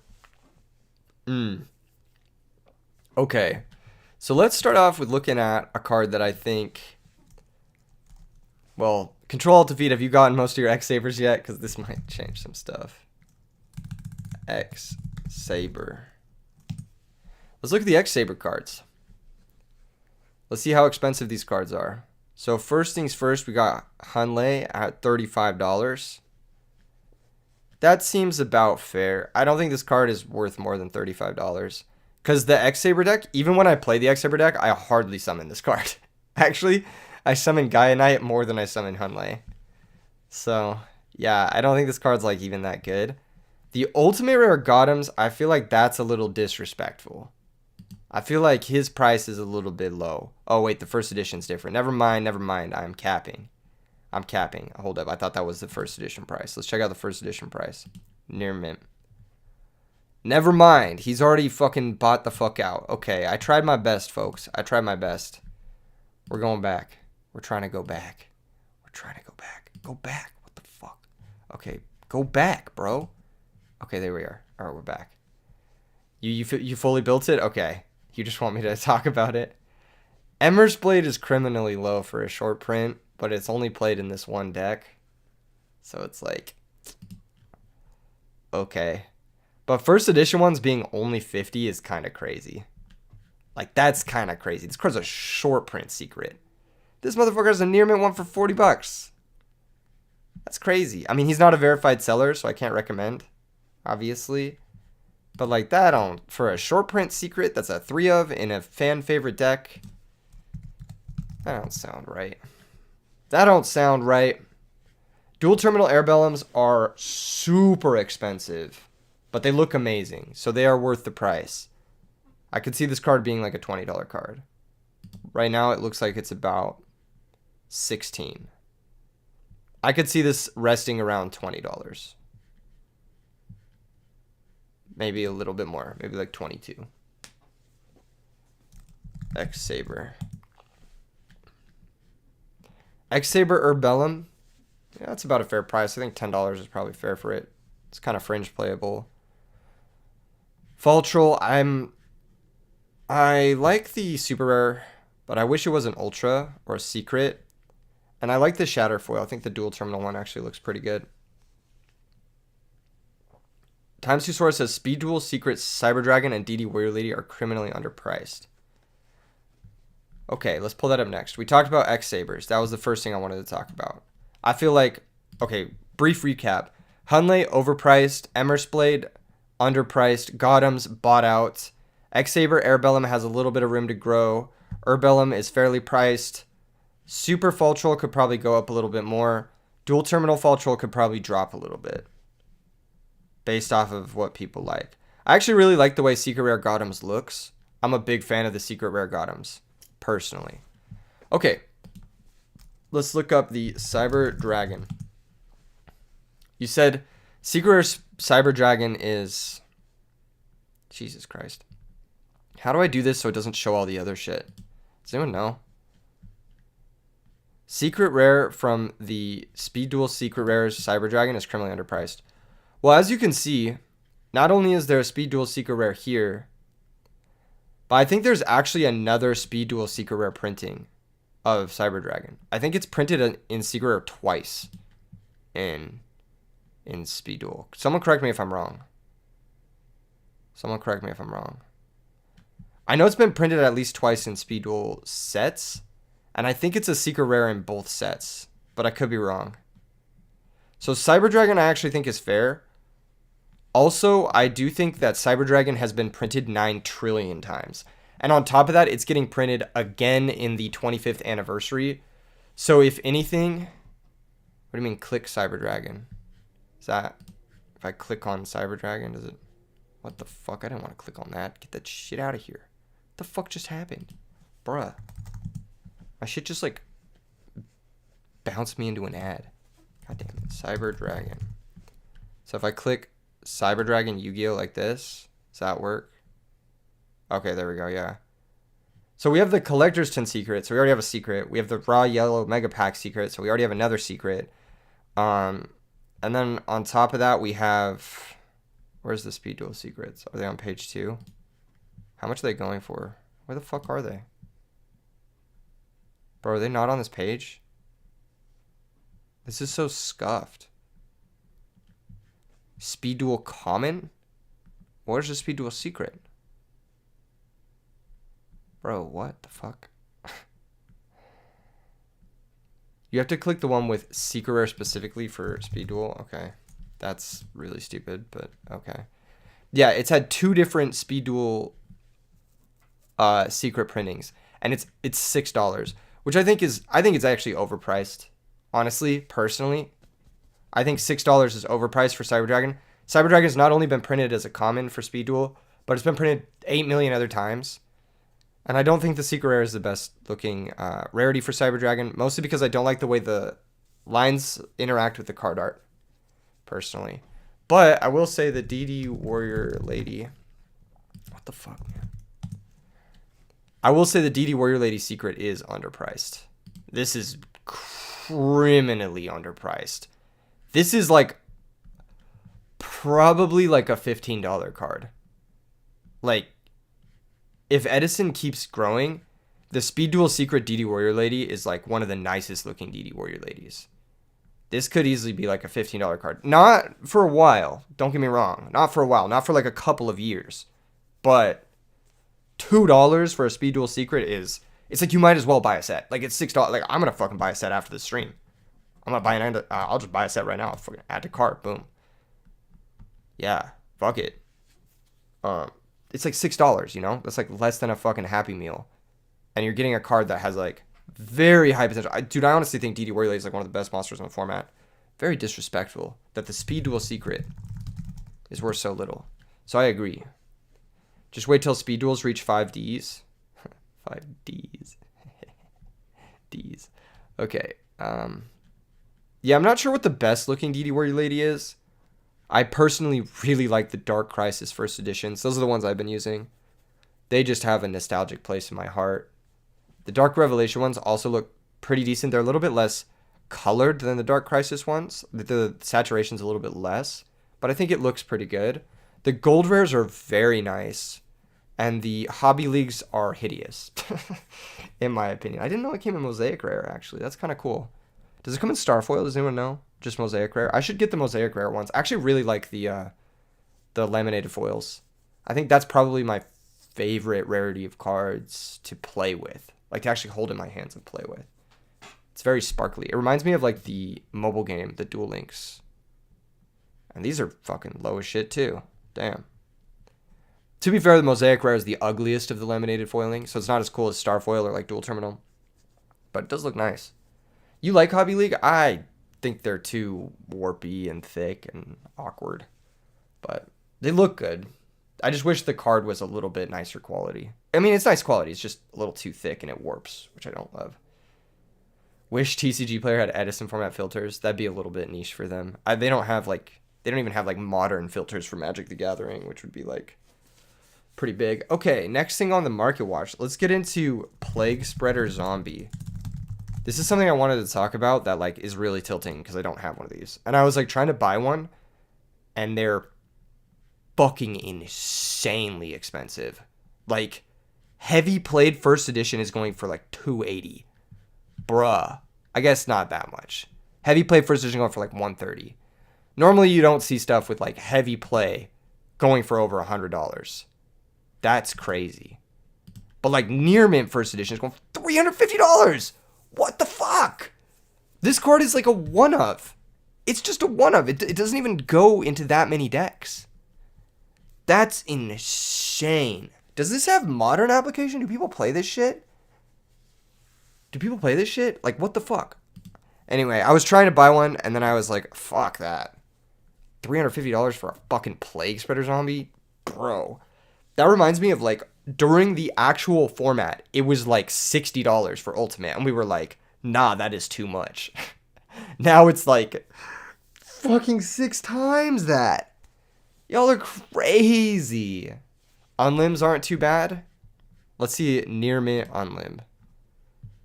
I guess 48. Yeah. Foil Kalutes are bought out. I knew that would happen. Because I mentioned it in the last video. What was it? The Astral Pack 4? Yeah, I knew that would happen. Dude, I mentioned it in 2 market watches and it just like hasn't stopped going up, you know? Sorry, my phone's kind of going off. I'm muting it real quick. Okay, Plague doesn't have modern application? Damn, I feel like it could. Isn't it busted? Like, isn't Plague just busted? Am I crazy? Maybe I'm crazy. I feel like Plague could potentially be busted in modern. Okay, next card we need to talk about. What's in the Diva Hero deck? Oh, Absolute Zero needs a reprint. I talked about this. Absolute Zero. Halka Fibrax got banned. True. But dude, honestly, all it would take is like one good zombie link monster and Plague would be insane. Like, that's all it would take. All it would take. If they ever print a good zombie card, every zombie card, like Mizuki would be broken, Plague would be broken, Unizombie would be broken. Like, all it would take is like one decent zombie link monster. Champion Pack Lone Fire at 150. I think that's a bit inflated. Lone Fire only goes in like 1 or 2 decks. Also, it's not at 150. Let's see. Near mint is going, I think it's more than that. Yeah, near mint for English is like 545 on TCG Player for the cheapest one. But they're not selling for that much. Like, you can see, like, people just aren't buying them. This is the sales for the last, like, fucking however many months. Nobody's buying at that prices. If you try to sell them to vendors, they will literally offer you, like, maybe 50% of this. Maybe. Times 2 Source says Lone Fire could have modern applications in the future, too. Lone Fire has modern applications now. It's actually played in modern now. But the Champion Pack ones are just, like, super inflated. Yeah, like, that's not worth it. For a super rare, like, it doesn't even look that good. They could just print, like, even the rare one, like, looks good, and it's $1. It's like, who cares, you know what I mean? They also have another super rare one from the Advent Calendar, which looks decent. Or the super rare one from Mystic Fighters. Or the super rare one from Fusion Enforcers. Or the super rare one from Secret Slayers. It's like you have 4 other super rare printings to pick from. Why do you really care about the Champion Pack one? Champion Pack Book is up there too. Book of Moon has always been one of the most expensive cards in Yu-Gi-Oh! Always. It's just always been one of the most expensive cards in Yu-Gi-Oh! This is like the fucking Bugatti of Yu-Gi-Oh! Cards. Near mint ones are being sold for $1,000 on TCG Player, and there's only one listing. This has always been like the most expensive card. But that's because Book of Moon has been around since Go format, so it's played in both Go and Edison. And then on top of that, it's like potentially a 3-of staple, pseudo-staple, whatever. It's just played in both formats very heavily, and it goes in almost every deck. So like a card like Book of Moon, it makes sense that this would be the most expensive, like premier expensive Yu-Gi-Oh card. But at the same time, like $1,000 is ridiculous. Like, it's just like what? It's fucking crazy, man. It's fucking crazy. To spend $1,000 on a trading card is nuts. Especially because, like, okay, look. Don't get me wrong. I think the Superbooks look nice. But you have Ultra Turbo Pack ones, which look fucking great. And they're like $17, $18, $20. Like, that's... If you want a really nice Champion Pack, Turbo Pack type Book of Moon, this is a higher rarity. And it looks very good. Like, go for that. Or if you want to go a little bit more, if you want to ball out a little bit more, spend $90 on a fucking ultimate rare. Like, what the fuck? From another tournament pack. So, I don't know. I think books are super inflated, but they are kind of like the premier chase card. When everyone brings up expensive Yu-Gi-Oh cards, Champion Pack Book of Moon is like one of the first things that comes to mind. So, it's kind of got that like household name of being an expensive card, which means it'll probably never drop too low. I just don't see them moving very easily because all of the collectors already have them, and all of the other people like who play the game, it's out of their price range. So you'd have to give them like a really good deal for the Book of Moons to move. They're really hard to liquidate. From what I heard, Champion Pack cards in general are really hard to liquidate. I actually have a bunch of Champion Pack foils that I was trying to offload at YCSLA just because like they're very inflated. If we're being honest, the demand for Champion Pack foils is not there. Like, people don't want those cards. You know what people want? Like, they just want nice looking cards. And I'm sorry, a Super Book of Moon does not look better than an Ultimate Rare Book of Moon at the end of the day. Like, most people are going to prefer the Ultimate foiling. Even though this Ultimate is kind of like an uglier printing, let's just say the Ultra Rare. Ultra Rare is a nicer looking rarity than Super Rare to most people. So, I don't know. I just don't think that the demand for the Champion Pack stuff can stay. And I think that there's eventually going to be a bubble burst, whether it's going to be gradual or whether it's going to be immediate. All it takes is one vendor to like need some quick cash and then just like liquidate a bunch of stuff to like flood the market, and then that's going to cause like a crash. Which Champion Pack cards do I have? Now I have like pretty much all the GOAT ones. Like all the stuff you play in GOAT Control. Except Faiths. I sold my Faiths. But I couldn't get a good enough deal on any of the other stuff. Was it Prohibition? I didn't even know this came in Champion Pack. What is it, Champion Pack 8? That's kind of cool. What is this? Is this the highest rarity for it? No, it comes as a secret rare. I've always liked the art on Prohibition. The color scheme is really cool. And the design on it's really cool. Sounds like FTX and crypto. It's exactly like FTX and crypto. And the only difference is that like it's like a physical thing, I guess, and there is technically a finite number of it. Yeah, the biggest difference is that there's a physical product that you're getting that has application. So if people are buying them to actually play the game with them, let's say like Champion Pack foils to like put in their deck, that's like a generator for demand, whereas like FTX and crypto, there was really nothing besides hype generating actual demand for cryptocurrency, other than like illegal purchases, which is, don't get me wrong, definitely a good source of demand, but yeah, there's no real demand for like $1,000 Book of Moon. I'm sorry, like the collectors probably already have theirs. Yeah, I don't know. It has a different value than crypto. It is similar though. And it also bubbled at a similar time, because I know what I was thinking when I got the stimulus and whatever, like in COVID, was like, how can I turn this into enough money to like fund my shit later, basically. And that was like buy cheap Champion Pack foils and then sell them for expensive later when they inflate. And that's what I did. Yeah, COVID got a lot of things bubbling, because there was a lot of free money floating around. Like, the economy was really weird. And then the stimulus check hit, and it was just like, okay, you have $1,200 spending money. $1,200 isn't like enough to actually impact your life, but if you can invest it in something and maybe double or triple it, it could be enough to impact your life.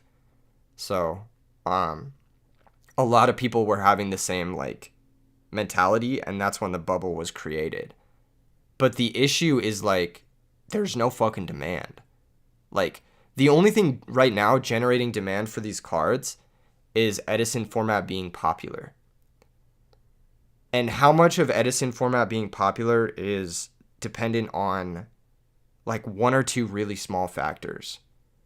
It's dependent on Konami supporting with OTS Time Wizard. It's dependent on me and the other creators like creating content for it regularly. If I just like stop creating content or the other creators just get bored of it, then the demand will decrease. It's just the way it goes. And then yeah, if Konami ever decides like fuck this, OTS Time Wizard was cool, but we're not going to keep supporting it, that would be huge. Like that would just like crash an economy entirely. So it's a high risk investment to buy champion pack cards at such a bubbled price. People bought meme stocks. I bought meme stocks. Fucking shit. I made money off of some of the meme stocks. Ven says, sounds like this channel's a big pump and dump scheme to me. Not really. Because I didn't buy. So I'm not dumping anything. I actually just like the format. Hit control defeat. I'm here for it. That's super funny. The collector's world of Yu-Gi-Oh! Is a big reason too, says Thomas. I think you guys need to understand that the collector's world of Yu-Gi-Oh! Is very small. Collectors that buy $1,000 cards is a very small percentage of the people who actually play or like enjoy this game. A lot of the collectors are also vendors. So those are the people who are trying to sell the product, but they're also the people holding all the product. And like, I don't even know if this makes any sort of sense. Like Ulti RDA and Black Rose Dragon. Yeah, you can buy nice cards that you like. And I think that the cards that have the most demand, like let's say Book of Moon, right? Book of Moon, even though amongst Yu-Gi-Oh players, it's very popular, cards like Black Rose Dragon, for example, in my opinion, have a much higher ceiling because these are anime cards.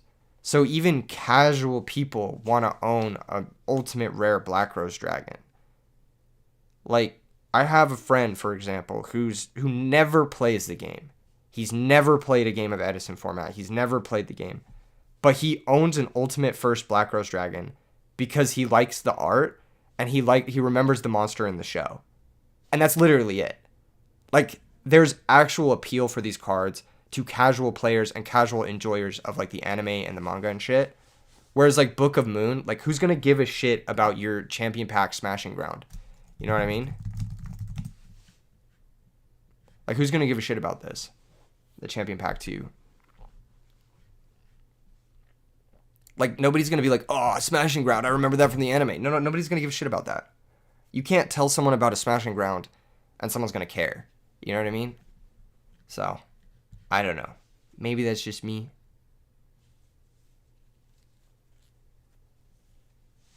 Exactly, Jacob. He bought a Digimon card solely based off of nostalgia. So, like, what actually drives the prices of these cards with, like, larger markets matters a lot more than, like, your fringe, like, super rare, like, champion pack cards. These are just, like, assets that people hold and think they can liquidate at certain moments.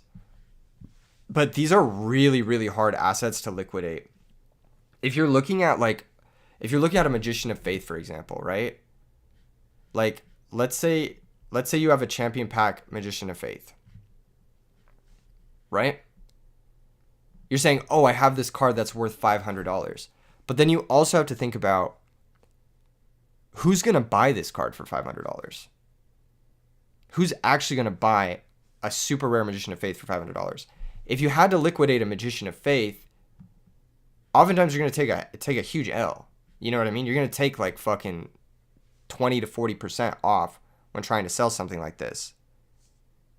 Either you're going to be losing 15% on eBay fees plus the whatever 5% it is you have to discount it to get it to move, or you were selling it to a vendor for like 30 to 40% off, if that makes sense.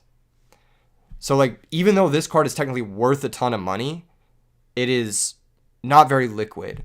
Whereas if you look at cards like Hamster, for example, people will buy your hamsters off of you for like 5 cents off of the market price. Like you can list a hamster right now, like for like $10, free shipping, and it will sell like tonight. And that's only a 10% dip on the market price. You're only taking like 10% loss on that. You know what I'm saying? Or you get what I'm saying. You can make it so it's less than, if you factor in the vendor, not the vendor fees, but the host site fees and everything. You could sell hamsters at a way tighter margin. And so as a result, like these staple cards are actually the most liquid, basically. Condition disputes also matter a lot more when it comes to fucking high-end cards, because if people buy a high-end card, they want it to look fucking nice. If you spend $500 on something, you're going to matter if it has like a little bit of a scuffed edge. But if I spent $5 on something, someone sends me something and it's got like a scratch in the foiling, I'm like, fuck it, I don't care, I spent $5 on this. So it's much easier to turn your staples into liquid capital than it is to turn something like the high-end cards. Ryanite asked me what's my favorite printing of Stardust Dragon. That's interesting. I'm not sure. Probably Ultimate or Ghost or Starlight. Or That's not very descriptive, is it? I like the Starlight Rare a lot. I think it looks good. I wish it was on like the old border. Times 2 Source says, everyone at LA kept asking about Secret T-Kings in my binder. Secret T-Kings are like in that weird spot where it's like, it's not the highest rarity, right? But it's the old border, which is what everyone chases. And they're worth just enough to where like people will be comfortable buying them. Like I feel like a $20 to $50 card is like always going to be the highest demanded card. You could honestly sell these at a profit if you have them. I think. I feel like you could sell these at a profit if you have them. Secret Thunder Kings. Just because they're at that range where someone's like, I don't mind spending $120 on it. They do look beautiful. They do look very good. They have the old border. They look classic. They don't really go in a lot of decks. But a lot of people want this card. I'm not really sure what's driving the demand for Thunder King Ryo. I think it might just be like an old format, like kind of like solid card that it's pretty easy to evaluate Thunder King Ryo too. Like Thunder King Ryo is a good card. It is really hard to misevaluate this card. It is a strong level 4 light monster, all good things, that has a good floodgate effect and a built-in Black Horn of Heaven. It is very hard to misevaluate. So I feel like it appeals to casuals. Same thing with like Caius and Hamster. Those cards are very hard to misevaluate. So I feel like a lot of people, even players who are like not that good at the game, see Thunder King and they're like, oh, that is a good card. Because you really cannot find downside in this card. Yeah.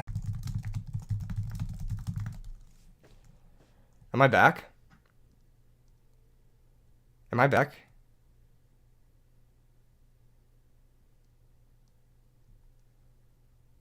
Hold up, am I back? Everybody let me know. Let me know I'm back by liking the stream. If you like the stream, I can tell that we're back. Right now. That's the only way I can tell. I actually can't tell if we're back unless you like the stream right now. Dueling book. Lost connection, huh? My internet must have gone out for a second. Weird. Guess who's back? Back again. Guess who's back? Tell your friends. All right.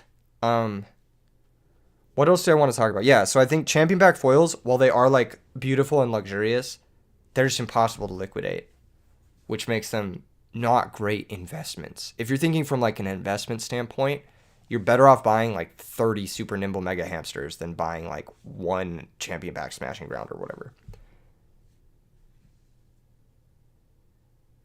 Exactly, KDJ 2011.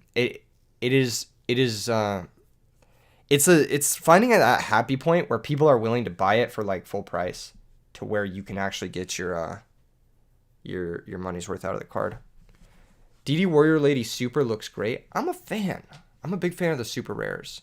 I think the secret rare looks amazing. And I think the secret rare definitely will go up. For sure. 100%. The Cyber Dragon one, I'm not so sure about. What else is in our in the most recent speed duel set? We can go to advanced search like this, and we can look at the most recent speed duel set. Is it the midterm paradox? Is that the set we're looking at? Does anyone know? Oh yeah, this one. No, not this one. This is not the one I wanted to look at. That kaiju looks good in secret rare. Dude, I love the kaiju cards. I actually really want to build a dinosaur deck for modern, but it's like that deck is not good. But I just really like dinosaurs. What is this? Is this the one with DD Warrior Lady? This is the one with DD Warrior Lady. Even the secret speed duel secret Book of Moon looks better than the super, in my opinion. Just looks clean. Speed duel secret volcanic rocket looks amazing too. What is the most recent box? Is it not here? It's not listed. What the fuck? Where is it? If I search Totem Dragon, it should come up, right? Because it's in the Totem Dragon's in the box. Duelist of Shadows. Okay, let's check this out. Does anyone own these DD Crows? Do they look good? I've never seen one. I'd imagine this looks fantastic. That probably looks really sick. I might upgrade to the secret rare ones. I might have to get in on these while they're down. Well, they're not that down. They're actually kind of high. Control Alt Delete says, I think 600 is reasonable to buy CP Superbooks. Yeah, like 500 to 600, I'd say. Especially if there's any imperfections. If they're like super perfect, maybe 700.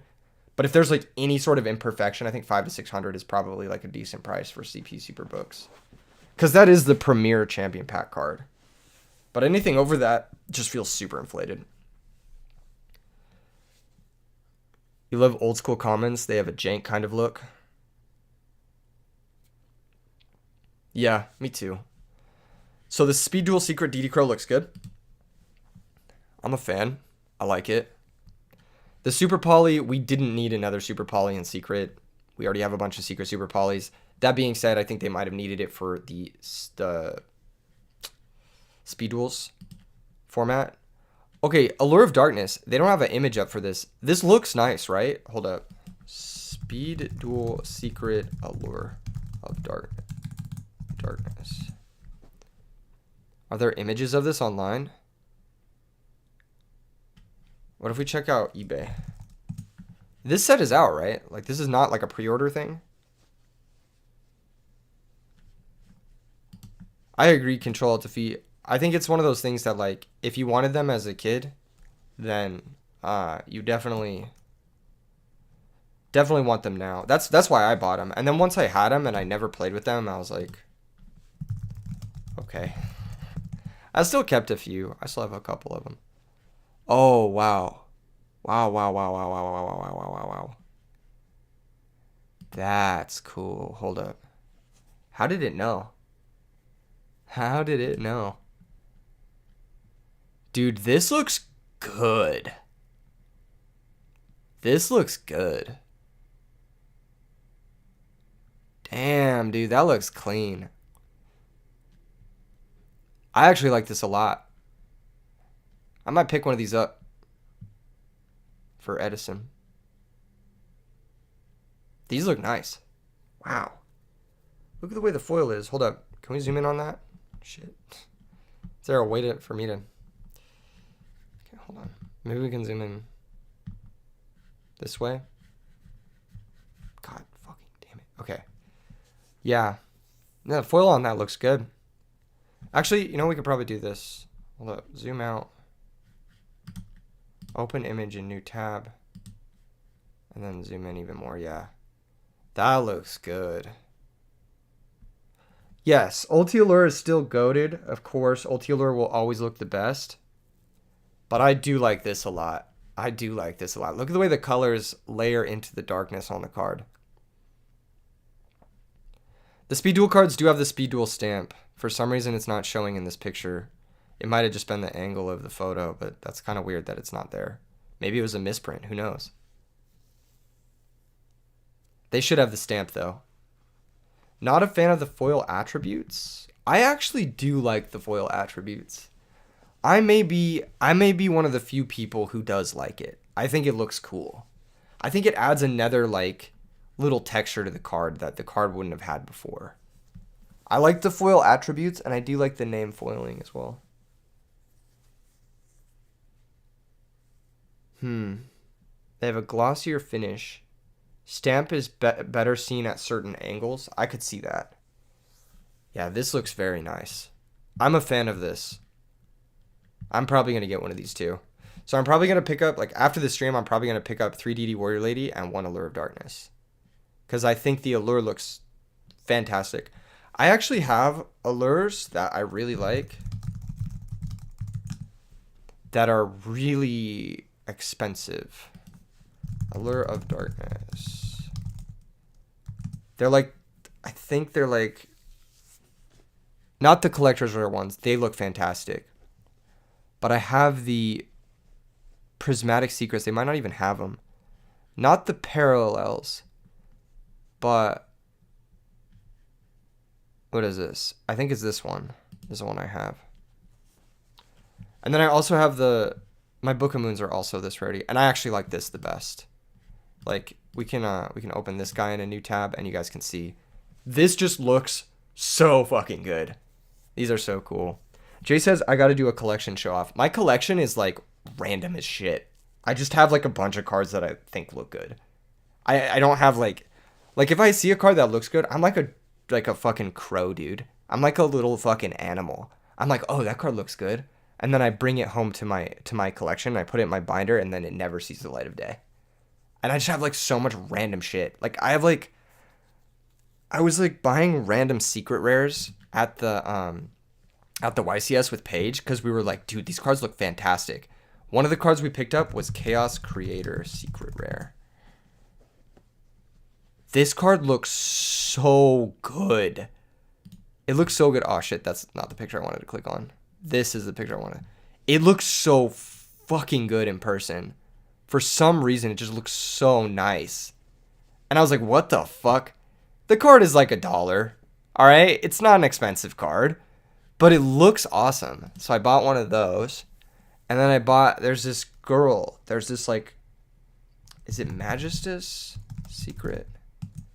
Is it Magistus? Yeah, it is. There's a secret rare one. We bought one of her too.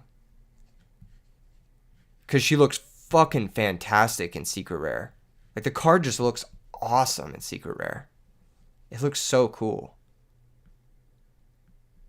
Can we check OG Christia? Okay, let's see. Arch Lord, fucking can't spell. Christia first edition. Here, man. Sorry. Stardust Overdrive.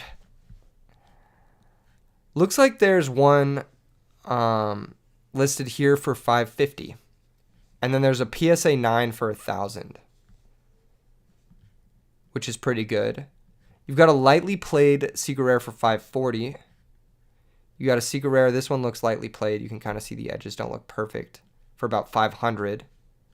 This one is $475. So, like I said, it's about a $500 card.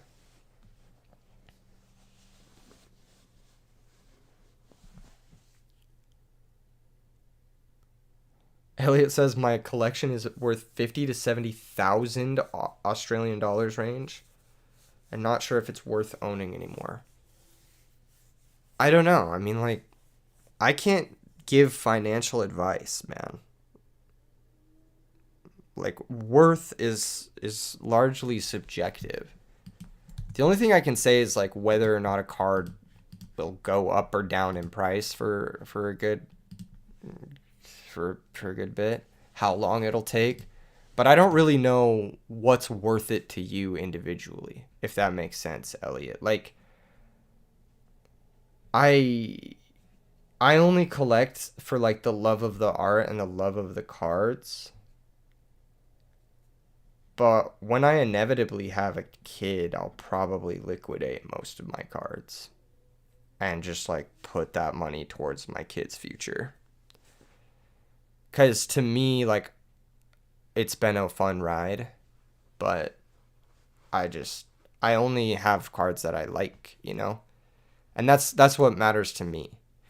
But to other people, some people collect to like gain value, or they collect to dodge inflation, or they collect because they collect for various different reasons. Like they collect so they can play the game. So like I just I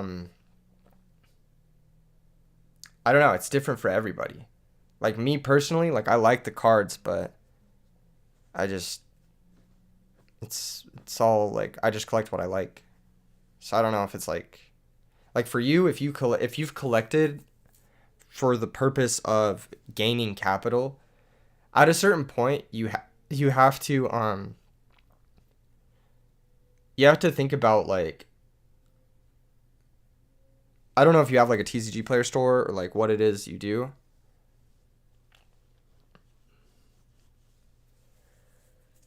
I'm losing my train of thought completely. Oh yeah, like how hard it would be to liquidate a $50,000 collection too. Cuz to me, like you have to not only value like all of the money that you've accrued from holding that collection, but did you get anything out of having that collection? Like, did you get either content, or did you play the game, or did you get like enjoyment out of that? You have to like you have to place a value on that, and then you also have to place a value on like your time that it would take to liquidate $50,000 worth of cards, because it would take a long time to liquidate at face value $50,000 worth of cards. So if you're even having doubts now about liquidating your collection or like turning it into a different type of capital, then you should probably start getting some sort of exit strategy just in case you do want to do that. Like you should definitely have an exit strategy for just about any investment, I think, but particularly for cards because they can be so difficult to liquidate for full profit. Given that like eBay and TCG Player both take fees, or if you're selling to a vendor or to a friend, you're almost always going to be doing that at a discount unless it's like bulk staples. So that's just my 2 cents on it. It's like when you buy expensive cards, either A, have an exit strategy, or no, you're doing it at a permanent loss. Pretty much.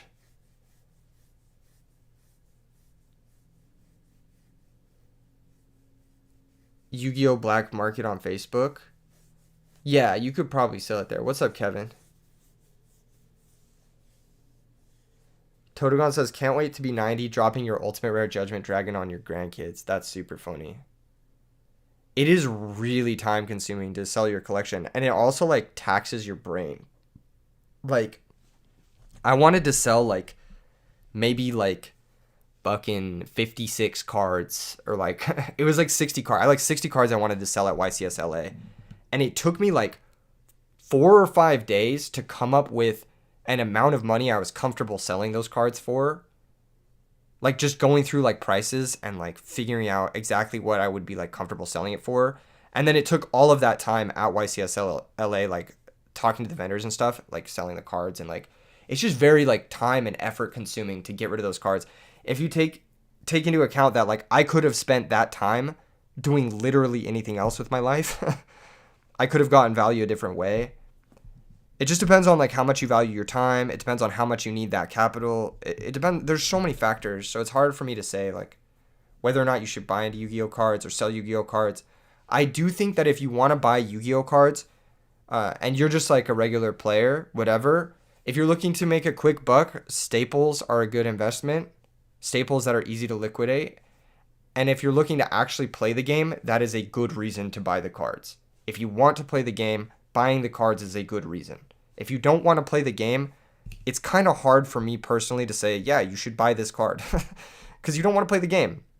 The way I see it is like if you buy a card for a certain amount and you get at least like 6 or 7 tournament matches out of it, and then you sell it for a certain amount, you got intrinsic value out of being able to play those cards at the tournament.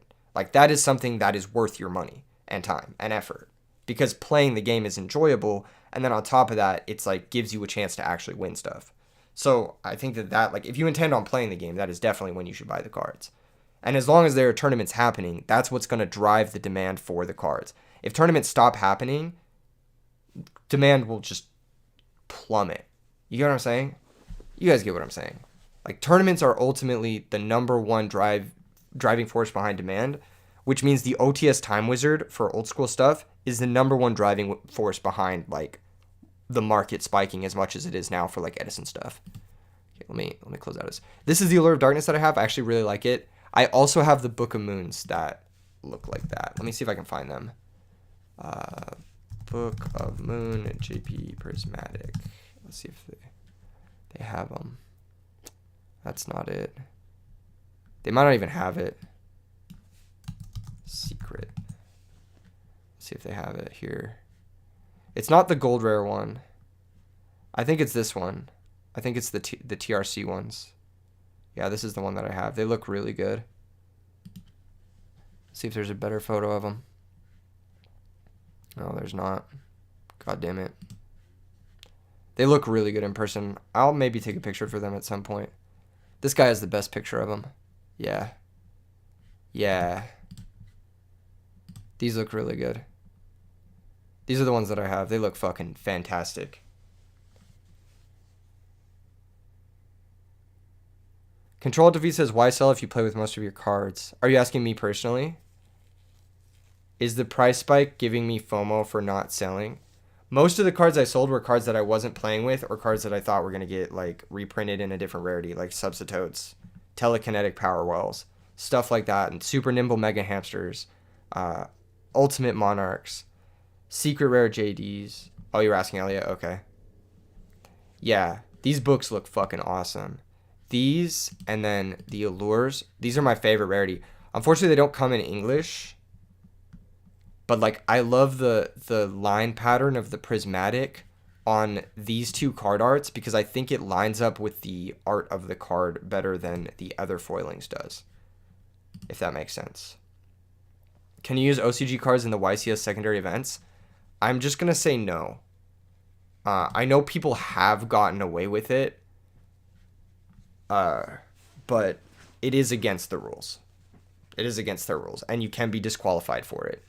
So I'm just going to say no. I know some people have done it and like there was no narcs and a judge didn't see it or whatever, but I am going to say they are not legal because that is their rule set.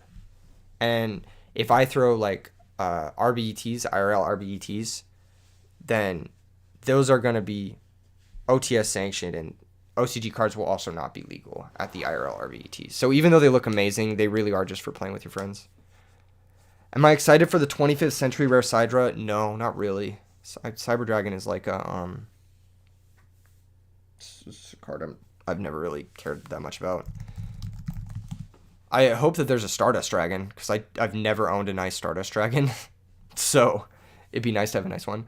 Elliot Johnson says, I should make a binder collection video. That'd be sweet. I think if I was going to make a binder collection video, I'd make it for Pokemon. Because my Pokemon collection is actually so nice. It is so good. I collect Pokemon cards way more than I collect Yu-Gi-Oh cards. What's up, HPR Shredder? I have some really cool Pokemon cards. I have a Jolteon Star, which is really cool. I have like one thing that I do with my friends, or with my friend, the Rare Hunter. You guys might know him on YouTube. Is that in the past we've built all foiled out versions of the topping World Championship decks. And so we have like, I have like the World Championship decks from like 04 through Darkrai all like foiled out, which is like nuts. Yeah, my Pokemon collection is pretty cool. I think at least. I even have a bunch of the newer shit. Like I have this card, Latios and Latios, which looks fucking awesome. I have one of these. I have a lot of the like tag team cards. They look really cool. This is one of my favorite cards in Pokemon. It just looks so sick. Like the design on it's really tight. And this card is like a collector's like wet dream. It just looks fucking amazing. I have I don't have a Mew Star, but I have every other printed Mew, which is fucking cool. So I have every Mew printed except for Mew Star. I have every other one, which is a really cool part of my collection, I think, is the fact that I have every Mew ever printed. There's a new one I recently got that looks so fucking sweet. Hold up, let me pull it up. It's from Crown Zenith. I can just go to that set. Yeah, Pokemon collecting Pokemon cards is definitely a different level. Hold up, let me show you guys this Mew. It looks so fucking cool. Well, Mew's my favorite legendary, right? This is the one I got recently. It's the Crown Zenith, and the whole card is foil, so it looks really good. And it's like Mew sleeping with like a Lepa Berry, I think that is. And there's like all these Pokemon around it. There's like Ponyta and Cramorant, and you got the Nidorans. It's just such a cool card. I was really excited that they printed another print of this Mew. And then there's another one that I got from Mew. It's like a golden Mew that I got recently too. It looks really good. It's got to be on like one of the first few pages. It's very expensive. It does, yeah. Oh, it's this one from Celebrations. It's like a shiny Mew. It looks really fucking good in person. Let me see if I can find this. Mew Celebrations Gold. Let's see if there's a picture of it somewhere that gets the captures the foiling on it. Because the foiling looks amazing. Yeah, look at the foiling on this. It looks so good. It looks like crack. Every time I see it, I'm just like, bruh. This is one of the nicest looking cards ever printed, ever. It looks unbelievable. It's like one of my favorite parts of my collection is this card. It's not worth that much. It's like a $35 card, but it just looks like, dude, the gold outline on the Mew, the fucking stamp, the texturing, the multi-layer texturing, the sparkle on it, the way the borders like layer in the foiling. Oh my god, this is like my American Psycho moment. The way the typing is foil, it is so godly looking. It is like one of the coolest looking cards. RZL says, reminds me that there are no sick Gligar cards. Yeah, Gligar's not exactly a fan favorite Pokemon. Yeah, that's a cool part of my collection is I have every Mew, except for Mew Star. I need to get one of those. I had one. I'm so mauled. I traded it forever ago for like, to be fair, it was a really good trade. I got like $800 worth of cards for it, but like, oh, I regret trading it. I regret trading it so much. I should have never traded it. It was such a dumb trade in hindsight. Oh, I'm so mad. I'm so angry. Are there no cool Gligar cards? I guess we'll find out. No, what are you talking about? There's Skyridge Gligar. There's a Delta species. Dude, a Skyridge foil Gligar is probably worth like a lot of money. How much is the reverse holo foil? Near mints are like $30. What are you talking about? The Skyridge one is sick. Yeah, that's definitely a chase card. Very nice. Let's see Paul Allen's Mew. What do I think is the best looking token? I think this might be a weird take, but like, okay, Gores. What is the Gores token called? Does anyone know what it's called? The emissary token. Token, emissary of darkness. Okay. I think the best looking token is the corresponding token for your card. So if you have Gores, for example, I think having the Emissary of Darkness token is the best looking token for that moment. And then if you have Dandelion, Fluff token. Okay, that didn't come up. Dandelion. Do they not? Is Fluff token not a... Hold up. These look nice, by the way, the old T-Dandies. Can you not buy tokens on TCG Play? Is there no Fluff token? Fluff token, Yu-Gi-Oh. These. Yeah. I think if you have Dandelion, like having the corresponding token is the best looking token. So like whatever token you need for your card, The best looking token is the one that corresponds with the card. They never printed dandy tokens? Are these fake? Or do they come in OCG?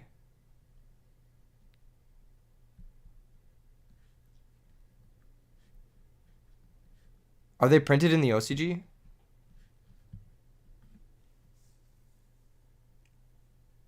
Oh, well, just get OCG ones. I mean, it's a token. It doesn't matter, right? Yeah, the corresponding artwork is all that matters. OCG only for dandies. That's fucking disrespectful. What the fuck? You telling me they've never printed... What? Okay, hear me out. Dandelion, but add an errata that says these tokens cannot be used for a link summon. Unban Dandelion, and then give us the fluff tokens in collector's rare. Now we're talking. Let's go, baby. Fucking collector rare tokens. Let's go, baby.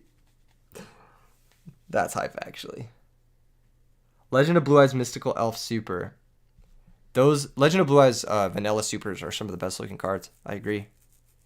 I think the Mystical Elf is like one of the nicest looking cards. How much is it go? Mystical Elf. Yeah, this is one of the nicer looking cards for sure. Original Yu-Gi-Oh cards just have a mystique to them, and they have an iconicism to them that the newer Yu-Gi-Oh cards could never have. Like, if this was a newer Yu-Gi-Oh card, it'd just be some like fucking anime template. But like the way this art looks and the way it interacts with the foiling, they haven't printed a card this nice in a very long time. They haven't. They just haven't. The new artworks are just way too busy for the tiny frame.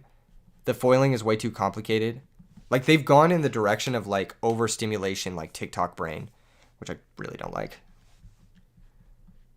What else is there in this game that you guys are collecting?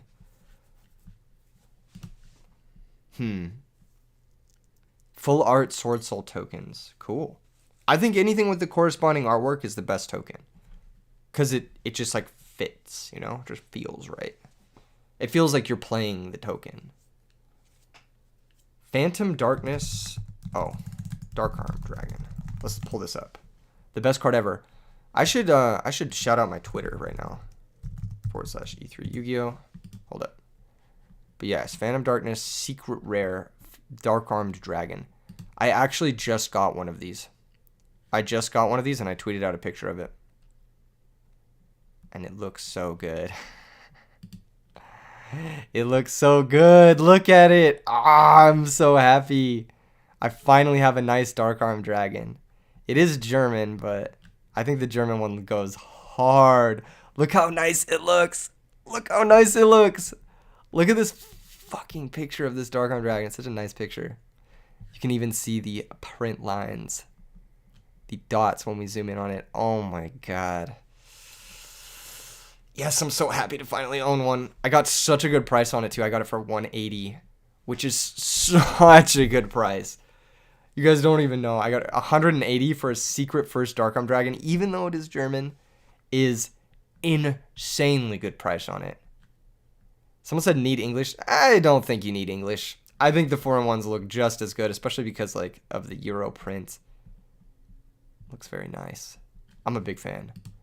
But yeah, the Secret Rare Phantom Darkness. I think the fetishization of the English print has been a newer thing. When we were younger, it was actually much more rare to have the foreign ones. You can get a near mint first edition one for about $1,000 from a verified seller. So 180 is like, oh, it's so good. It's like a fraction of the price. Very, very happy that I was able to pick that up. Is there a reason the foreign ones cost less? Yeah, the reason is artificial collector demand for English. That's it. And collectors usually drive the high-end market, or like people who hoard high-end cards usually drive the market. But I actually think the foreign ones, they're totally fine. And they look actually really good. It's also crazy to me because like the foreign Yu-Gi-Oh players make up like 30 to 40%. Like European Yu-Gi-Oh players make up like 30 to 40% of the player base. So it's kind of wild that you would think that the European ones are just worth less. Europrint is still really sought out by people who like the aesthetics of the card. myself included. Again, I mentioned this earlier in my what I like to collect segment, but I only like to collect cards that look good. Elliot Johnson says European had different pull rates to US than US print cards in that period, so it's easier to pull German dark arm than it is to pull US English. Is that true? Can we get confirmation on that? Because I've never heard that. Was dark arm not a short print in European packs? Is that true? I feel like it would be I feel like that wouldn't necessarily be true unless they were cutting the sheets differently. Unless one of the other secrets is the short print, because it's still the same number of cards in the set. So if Dark Armed wasn't lining up to be the short print, then another secret would have been, right? Like, that's how it works. That's how the cuts work. Pro players used to have foreign cards. Yeah, pro players still like foreign cards because they want to fucking soft cheat you. No, I'm just joking. That's Kappa. You recall controversy with Upper Deck around Phantom Darkness. Gladiator Soul Necroface Magic Formula is way more common in foreign European than is English. Is it, though? Do we have confirmation on that it's printed more? Can you find me a source for that? I feel like that might just be because the market circulates the cards more and people aren't hugging them the same way they hug English copies. Nowadays, at least. But it could be the case that they're just printed more frequently.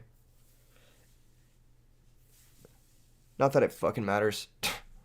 Strictly Sealed has an interesting video on Gladiator's Assault in particular. I'm not interested in Gladiator's Assault. I'm interested in Phantom Darkness. I want to know about Dark Armed Dragon. If the European copies are easier to find, I would like to know that. Because I will buy up all of them. And I will become the Dark Armed Master. Serpent Knight Dragon? What about Serpent Knight Dragon? Oh yeah, that is a nice looking vanilla monster. Big fan of this one. There was another vanilla monster I really liked at the time. Not the Serpent Knight though. Can't remember what it was. It wasn't Trihorn Dragon either. Europe had First Ed Stardust Overdrive boosters because that were outside of the tins. That makes sense. American First Ed Christia is rare. Okay, but you can find American Europrint.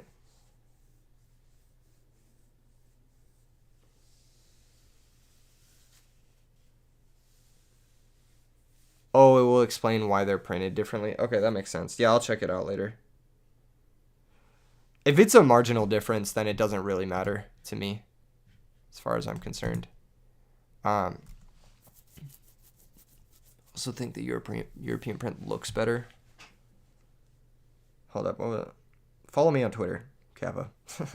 I'm trying to blow up on Twitter for some reason. I don't know why. I think I'm starting to figure out the Twitter algorithm, which is nice. Because I've had a few tweets in a row do really well. I'm starting to figure it out a bit. It's a little bit different than YouTube. Twitter is. But getting engagement on it is cool. It's like a nice little serotonin boost. Speaking of serotonin boost, please like the stream. The stream only has 34 likes and there are 64 of you viewing it right now. What the hell? What the hell? Smash like. You know the vibe. Okay. Next collecting thing that I like. Let me go grab my binder real quick. Then I can tell you guys the cool shit that I have. I might have to do like a Pokemon binder video. Because I feel like that'd be kind of tight. But no one would care about that, so I'll probably just do it on the second channel. I have a lot of the alt arts. Like I have all of the like chase alt arts. I'm currently working on this deck that plays the Dialga Pokemon. So I got the alt art Dialgas and they look so cool.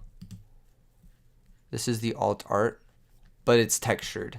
So imagine this card, but like textured foiling, the way Pokemon does it. It looks really cool. That's like, notice the trend downwards, pain.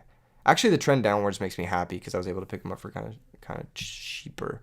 Nicest maxed out Edison deck. I don't want to say what I think the actual nicest is because I'm working on building it and it would make it very expensive.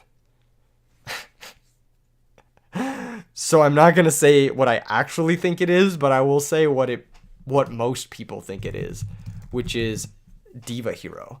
If we're looking at ultimate rare copies of Miracle Fusion, this card is played in modern Yu-Gi-Oh! It's like roughly, okay, let's look at Near Mint First Edition, of course, because that's what people care about. Near Mint First Edition goes for about $300 for ultimate Miracle Fusion, right? Diva Hero looks fucking awesome. Let's pull up a deck list for it so we can get some idea of how nice a max rarity Diva Hero deck list can look. Where is it at? Diva Hero.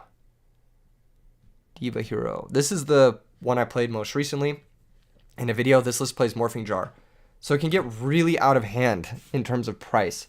Christia Sworn is also very nice in max rarity. Quick Draw deck in max rarity looks very nice. Pardon me. So let's go through this deck list. We've got Ultimate Rare, Caius the Shadow Monarch. Let's get a price calculator. Let's go. How much are these Miracle Fusions? Let's just say, because you can only buy one for 300. Let's say you're dropping 1,000 for a set of these. So 1,000 for the Miracle Fusions. Oh shit. Clear. Okay, there we go. We got 1,000. Ultimate Rare Caius the Shadow Monarch. How much is this bitch going for? If we're gonna build together the max rarity Diva Hero deck, this guy's going about 340. So let's just say it's another 1,000. 1,020. Cool, we got 2020 triggered. Oh, fuck. Morphing Jar. All right. Well. Well.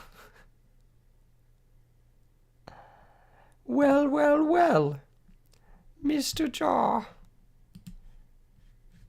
Clear filters.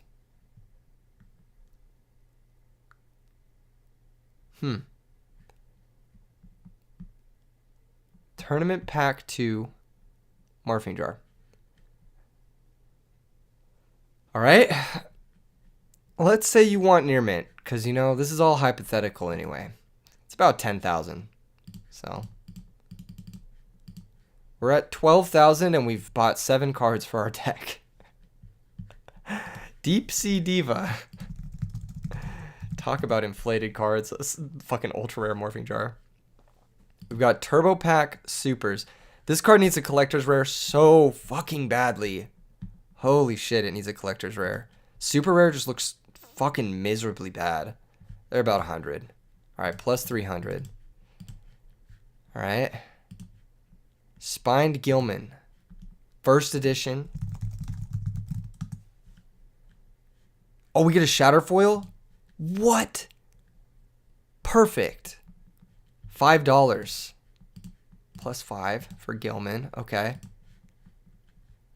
We got Alias. Elemental Hero Neos Alias.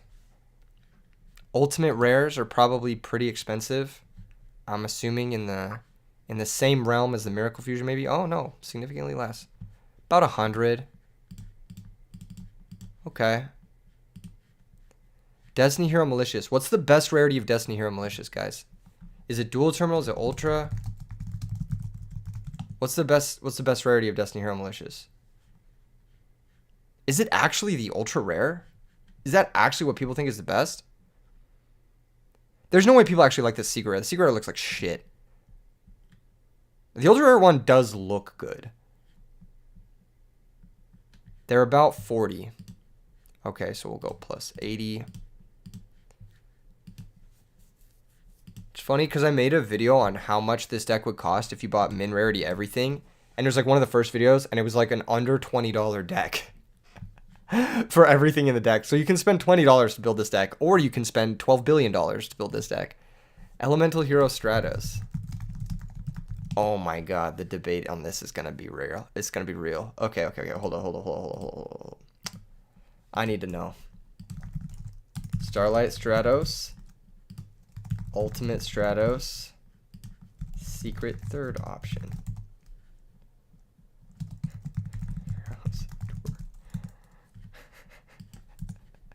Pharaoh's Tour comment.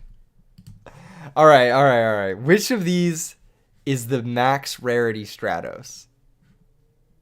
I need to know what you guys think is the actual max rarity of Stratos of these three. There's no shot you guys don't vote for the third one. I don't believe it. I don't believe it. I don't believe it. I don't believe it.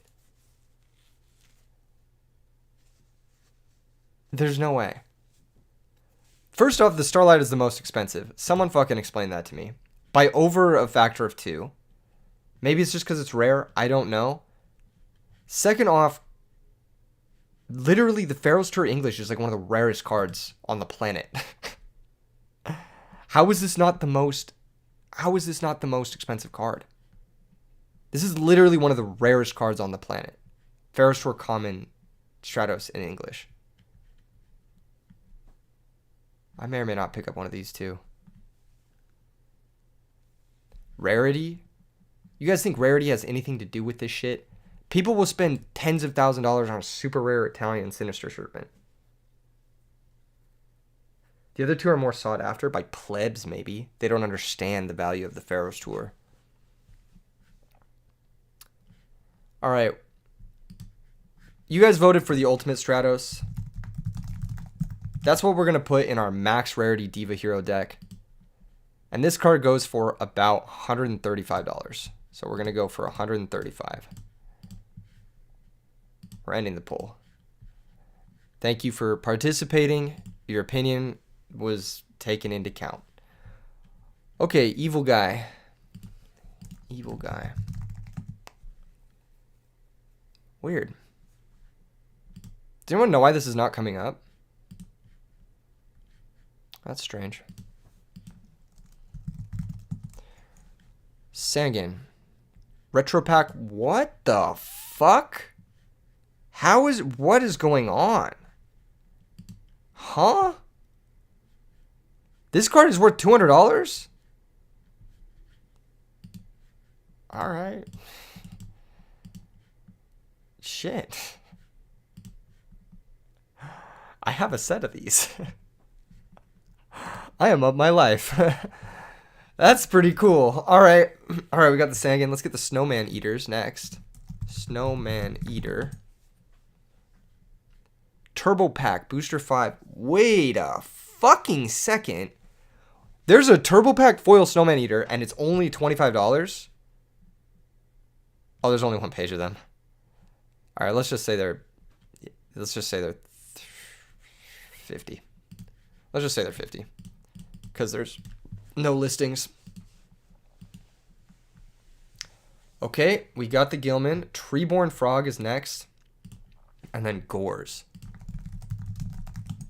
Okay, I know what a lot of you guys are going to be thinking.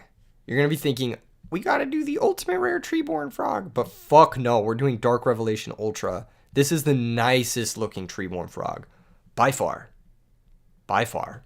The nicest looking. How much is near mint? 85. Dark Revelation Ultra Treeborn Frogs, real ones know, is the nicest Treeborn Frog. By a lot. Gore's the Emissary of Darkness. That might be controversial.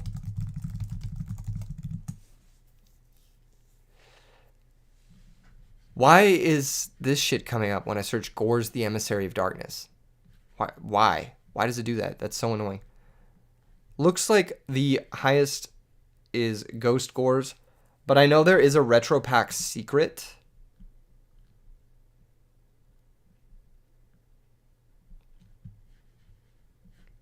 Which looks better. So we're going to go for that. It's about $9. Okay. Allure of Darkness, Ultimate first.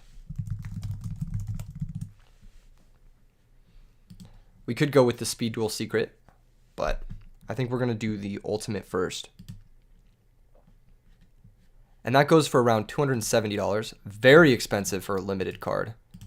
Similar to Plague, that is almost too much. I feel like that's inflated. I guess it has modern applications, but it's pretty expensive. Gores can come in unlimited from Retro Pack 2, and it costs about $1,000. Okay, let's put another $991, because that's the one we would get. We'd get the unlimited Retro Pack 2 one. That's the that's got to be the highest rarity gores by a lot. We got the allure. We need upstarts. Upstart goblin. These. No, just kidding.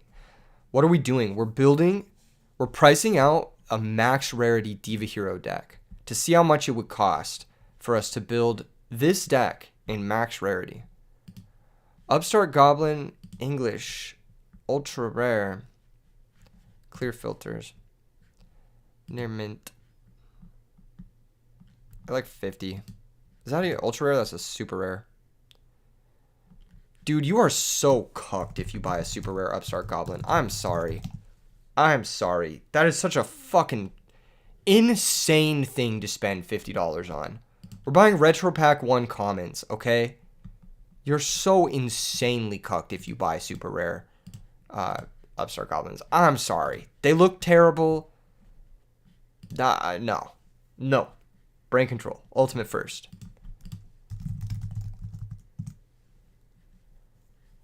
All right. Looks like it's going for about 225 plus 225. I should do this more often. I'm down. This is kind of hype. This is kind of an insanely expensive deck. Future Fusion, did it get bought out since I did that market watch? I hope it did. Just kidding. I hope it don't. I hope it didn't. Let's see. Is it still... Did people buy some recently? Let me see the first editions. People still didn't buy them. Wow. I guess people already have their copy. It is a limited card, I guess. 145 for Ultimate First. Heavy Storm. Okay. This is going to get some stuff from the people. What's the rarest Heavy Storm to you guys? I'm sorry. Control-Alt-Defeat. I'm sorry. I think the super rare upstart goblins just look so bad. What the fuck? Hey, hold up. Where's the Metal Raiders shit? For me, first edition Metal Raiders is the highest rarity, which you can get for about $80. I think this is the highest rarity of Heavy Storm, for me personally. Retro Pack 1 rare. It's a rare? Hold up. I didn't know it was a rare. Huh. No, it's got to be Metal Raiders. Even though this is like sold the fuck out, it's a rare. It's got to be the original print. I don't think a rare could ever be more rare than original print super first. We already got the miracles. Let's get Space Typhoon. Mystical Space Typhoon.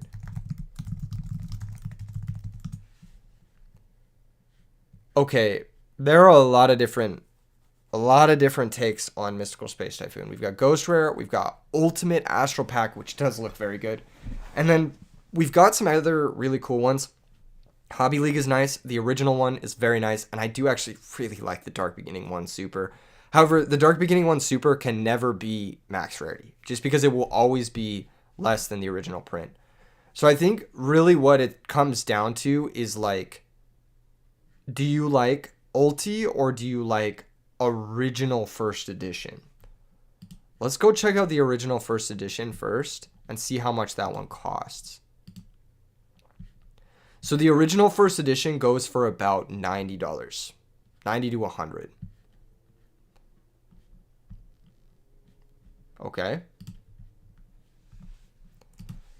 Ultimate goes for about...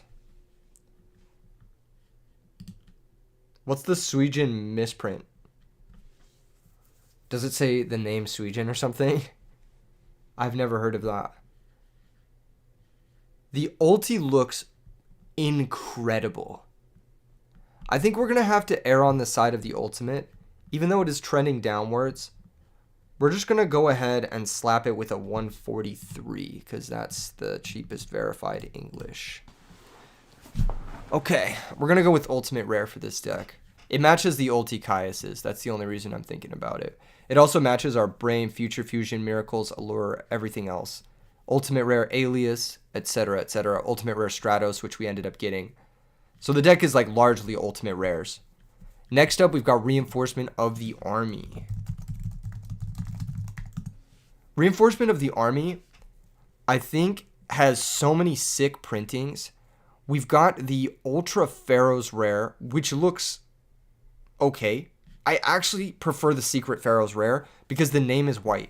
I don't like the gold name on Reinforcement of the Army for some reason. It's not white, it's like, you know, the Secret Rare foiling. I like the Secret Pharaoh's Rare. I also really like the Collector's Rare. So I don't know. Which of these two do you guys think is nicer? The Secret Pharaoh's Rare or the Collector's Rare? People say gotta be the OG. I disagree. The Collector's Rare one looks really good. I have a couple of the OG Rotas. Hold up. Reinforcement of the Army Collector's Rare. I want to find a nice photo for you guys. Because there's a nice photo of this, and it will sway your beliefs. This might be a better photo. This photo is not the best, but you can kind of see why it looks so good. It looks really nice. It's like just textured in the right way for the foil. And the edge looks good, and the foil borders look nice on it. The Collector's Rare looks good. Let's go with that one. I actually think it looks really nice too. It's also trending upwards. If you bought them at about 85, you're kind of up right now. You're up like $6-7. They're about 95. Okay. So we're entering into the $15,000 like down payment on a house or buying a new car cash range. Does emergency call come in? Emergency call. Okay. Is Secret Rare the highest rarity? I think Secret Rare is also cucked. We're going to get Dark Revelation Common for $3 to match our common Upstart Goblins. I think the Secret Rare e-calls look like shit. I hate that. The raw yellow mega pack secret foiling. I think it looks bad. Okay, next. Mirror Force. Dude. You know I have to say it. As much as I love the Secret Pharaoh's Rare Mirror Force, as much as I think it is the nicest, it's got to be Metal Raiders. It's got to be Metal Raiders first. It's got to be Metal Raiders. Like, come on. It's got to be Metal Raiders first. There's no other rarity for this card. As far as, like, I love the Pharaoh's Rare Mirror Force. I think it looks amazing. But the Metal Raiders first, there's no other. It's just like one of the nicest looking Yu-Gi-Oh cards ever printed. It looks unbelievably good. As an ultra rare for Metal Raiders. The card design on that is just like phenomenal. Phoenix Wing, we are going to go with the ultimate rares. I think you're cucked if you use the super rares. Especially in this deck, most of our shit is ultimate. Looks like the first edition near mints are going for about 200 each. So that's like another 600. And then we've got Regeki Break. I'm not even going to bother with that. Solemn Judgment. Ooh. All right, Chad, I need your help with Solemn Judgment. I need your help because we got options for this bad boy. We got Ultimate, we got Collectors, we've got Retro Pack, Super, and we've got Metal Raiders. So we're going to do a 4-point poll. I'm not even going to consider Ghost. It's not a fucking... So we've got Collectors, Ulti, RP Super, Ultra, MRD first. I need your help with this one because this one I don't actually know. I have a personal preference, but I'm going to wait till you guys do the poll on this one. Because this is one of those ones that, like, you could make an argument for any one of these 4 rarities, I feel. I have a personal preference. I'll tell you guys my personal preference after you guys kind of decide it.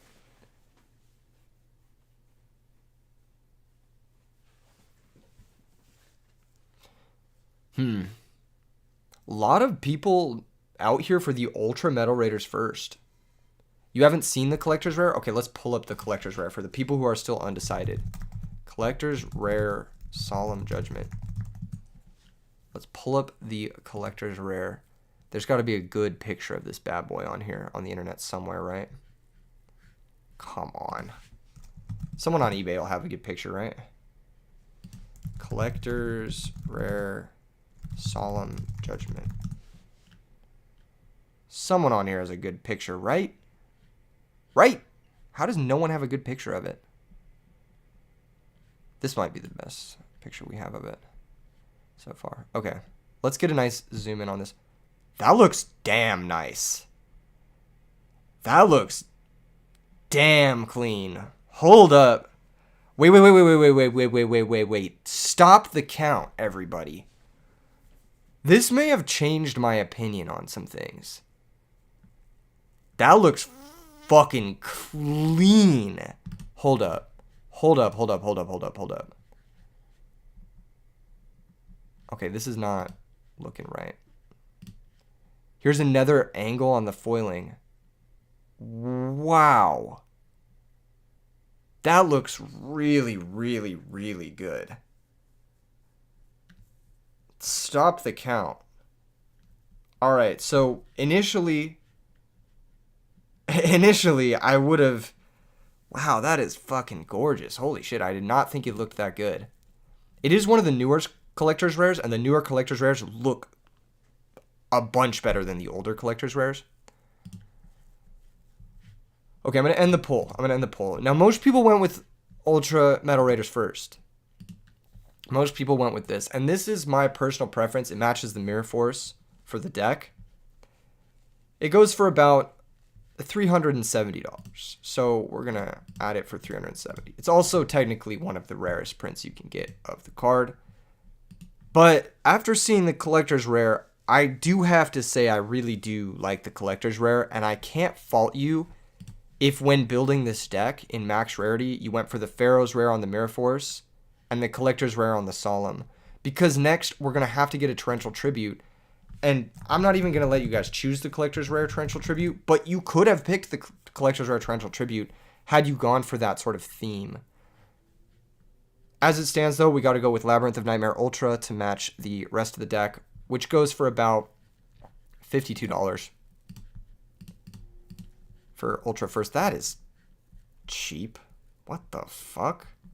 Ultra First for $52? Someone want to tell me why this is so much cheaper than the other cards? How the hell is Ultra First only $52? That don't sound right. I guess it's not played in Blackwings. That should not be enough to make this worth this little. This card is a GOAT format All-Star. It's an Edison format All-Star. It's like played in Modern sometimes. Way more than Mirror Force is. I guess it doesn't really have a lot of collector's appeal. That's still very affordable. And then the last card in the main deck is Trap Dust Shoe. What's up? AWH. Which, of course, we have to get the Champion Pack Super. Because we're max rarity. Which is about $400. If you were to buy it on TCG Player. Okay, so for the entire main deck, you're looking at about $16,713 before shipping and tax.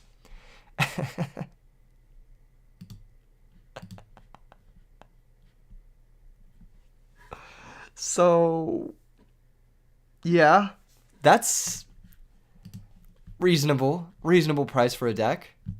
For max rarity, super reasonable, right? Let's get the side deck going. Let's see if we can really make this worth way more than it should be. DD Crow, Ultimate First Edition. I'm sorry, Starlight Rare enjoyers.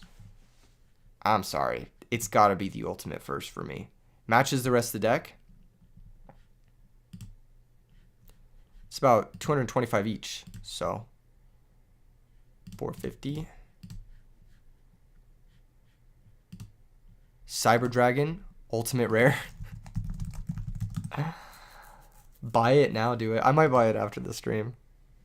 It's kind of like, I have to look at my budgeting for the rest of the month to see if I can. Looks like Ultimate First Editions go for about $660 each, so what is that, $1320? Okay. Vanity's Fiend. Vanity's Fiend is one of the rare cards that's gotten 2 Ultimate Rare printings. Kind of weird. I do like the original pack one, though. They go for about 80. So 160 for the 2. Fossil Dyna, Pachycephalo, and Book of Moon. We already looked at Book of Moon. What did we say the book moons were going for? 800. And then Fossil Dyna. Secret First. How much is Secret First going for? 70. Okay. That's not bad. For some reason, I thought that card would be more expensive. Dust Tornado, Light Mirror, Bottomless, and Trap Hole. So Bottomless is going to be the expensive one, right? Bottomless is Champion Pack. Are there any other cards with 2 ultimate printings? That's a great question, Moritz. I don't think so. I don't think so. Can anyone confirm that? Can anyone confirm that the only card with 2 ultimate printings is Vanity's Fiend? Cyber Dragon has 2 ultimate printings. Different art though. Different art. I'm talking about same art. Technically, yes, Cyber Dragon. Yeah. Okay. Technically. The super ones go for about 400s. So we'll go 800 for the Bottomless. What's a Legend of Blue Eyes Trap Hole? Super rare first edition.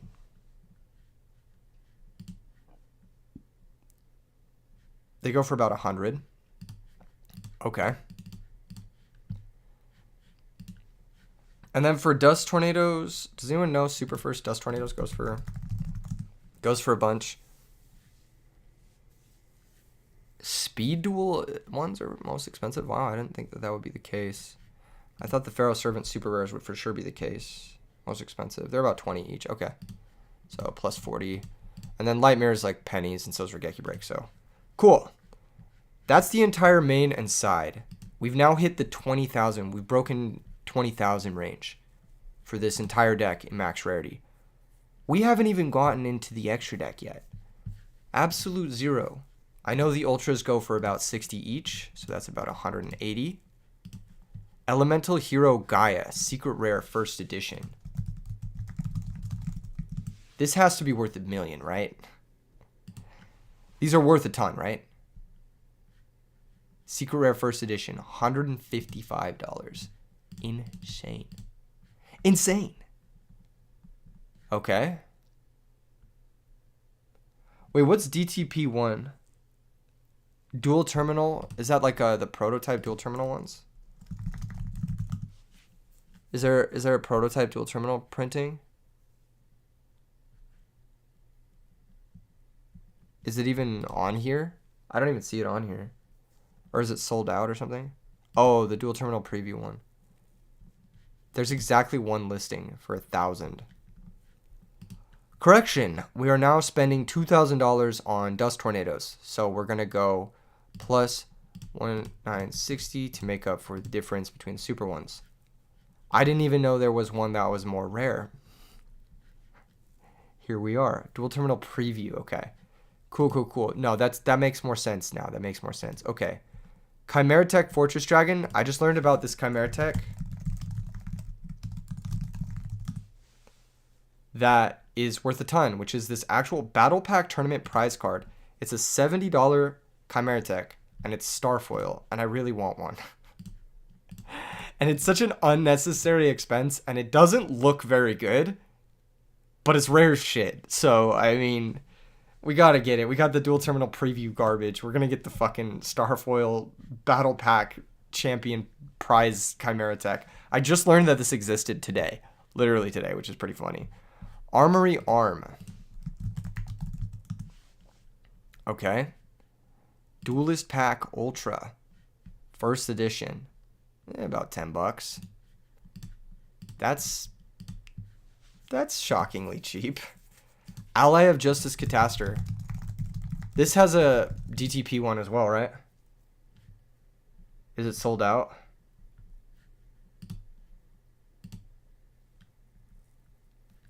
No, there's a different one, right?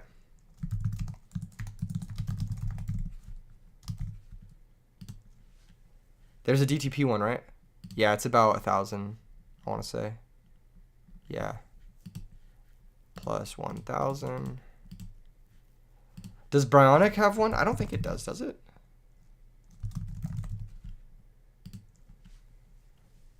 Does it have a DTP one? Or is it just dual terminal?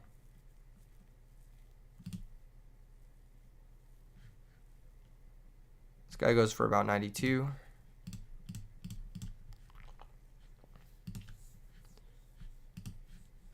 Magical Android. Forgot that. Brownick doesn't have a DTP version, right? Only like, I think it's only like Yugioh and Catastrophe, right? I could be wrong. Now, this card's first edition print is kind of cheap, actually. It's weird. Yugioh Guardian. Ulti first or DTP? Yeah, dual terminal preview. There are no current listings. All right, guys, what is the price for this card? What is the price? Everybody who's still with me in the chat, how much is a dual terminal preview Yugioh Guardian worth? How much would you sell? Like, if you had this card, how much would you sell it for? I'm sorry, Control Alt Defeat. I know, I saw it and I wanted it too. And I'm just like, dude, this is so fucked. Because it is such an ugly print of the card. It is such a fucking hideous print of the card. It would match all my other Starfoil shit that I play with. And then on top of that, it's like artificially rare. And it makes me so mad. It makes me so mad. But I want the stupid Chimera deck. I will end up getting one of those Chimera decks. It's such a dumb thing to buy. It is such a dumb thing to buy. The price of the Yugioh is 140. That don't sound right. If the Ally of Justice is 1,000, you would sell it for 2,800 because that's his attack stat. That's funny, Gerald. Okay, you guys are giving me meme numbers now. That's super funny though. 2,800. You know what? I'm down to run it. We'll do 2,800 because that's his attack stat. I mean, there's no listings. You could practically charge whatever the fuck you want on a card this rare. Tekken 1 copy of Tyler the Great Warrior. Ooh, I have some Tyler the Great Warrior info for you guys soon. Black Rose Dragon is next. Dude, it is such an awful thing that I want that card. Okay. You guys know we have to go Ghost first.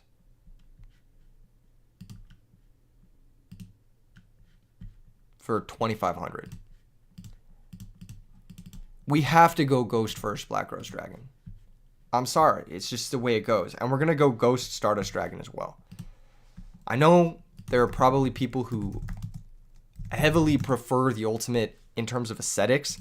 But this isn't about aesthetics. We bought a Starfoil Chimera Tech for $70. All right? This isn't about aesthetics. This is about spending more than we probably should on cards. So it's 3,000 for the Stardust. We've now broken $32,235 for this whole deck. You've already bought a new car at this point. You've bought a new car and now you're just like stacking money on top of it. And we're not even done. We still have a Shonen Jump prize card, Dark End Dragon. So we're not even close to done. We're not even close to done. We still have a Shonen Jump prize card, which for near mint is going for about 3,000. Okay, $35,000.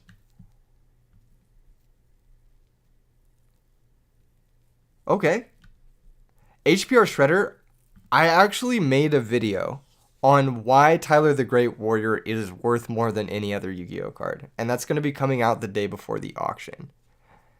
And it's funny that you are saying you don't understand why. I will explain to you why in that video. It's going to be such a sick video. I'm also going to be streaming the auction live. And I also am going to be bidding on the card. And I'm going to explain to you guys in that video why I'm going to be bidding on that card. So this is a little bit of a teaser. A little bit of a teaser. Now, I don't expect to win the card because my budget is not insanely high for this.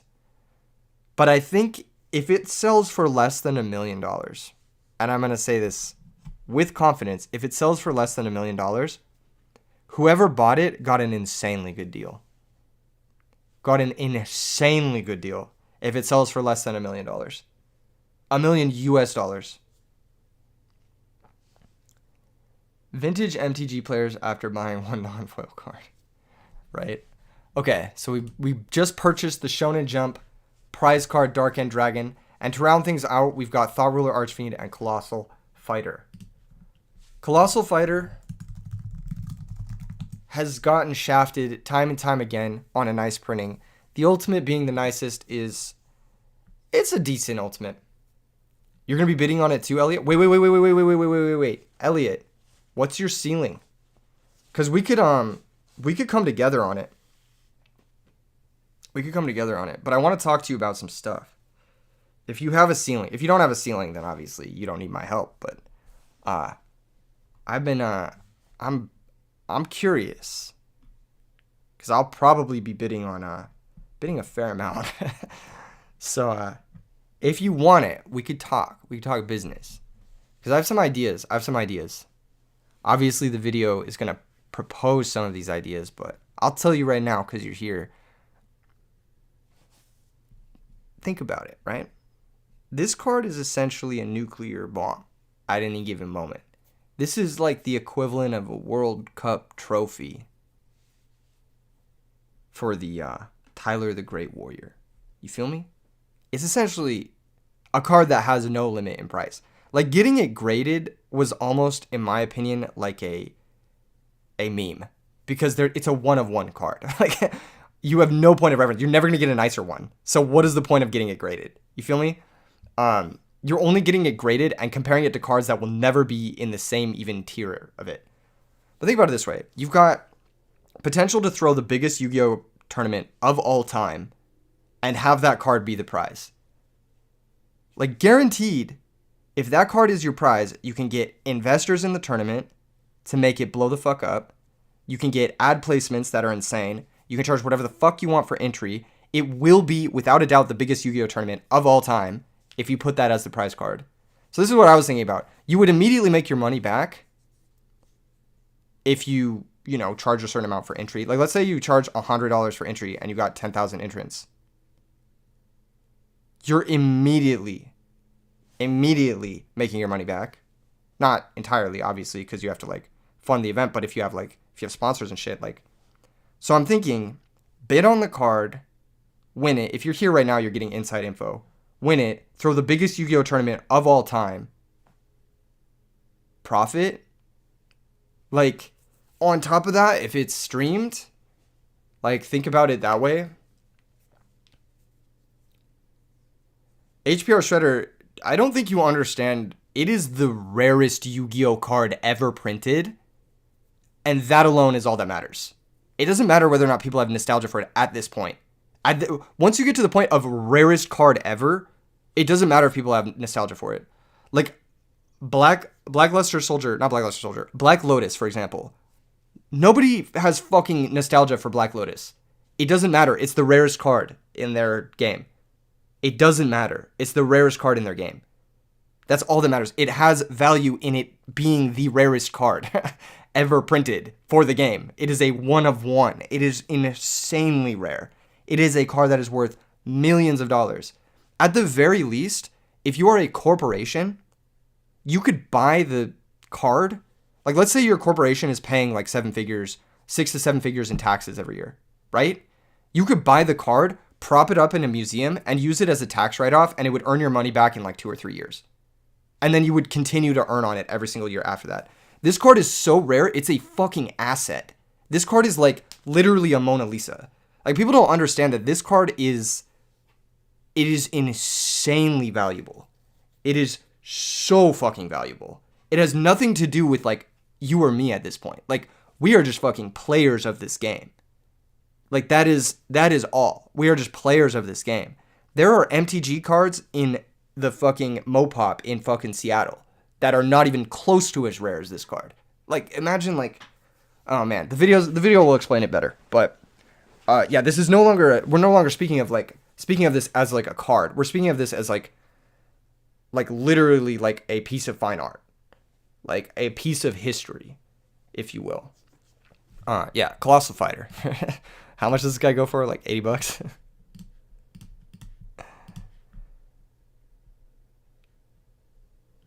And what's the last card? Thought Ruler. I recently looked him up. He's like 100. All right, for this whole deck, you can spend $35,415 and build this whole deck in max rarity. Or, you could buy a car and a half.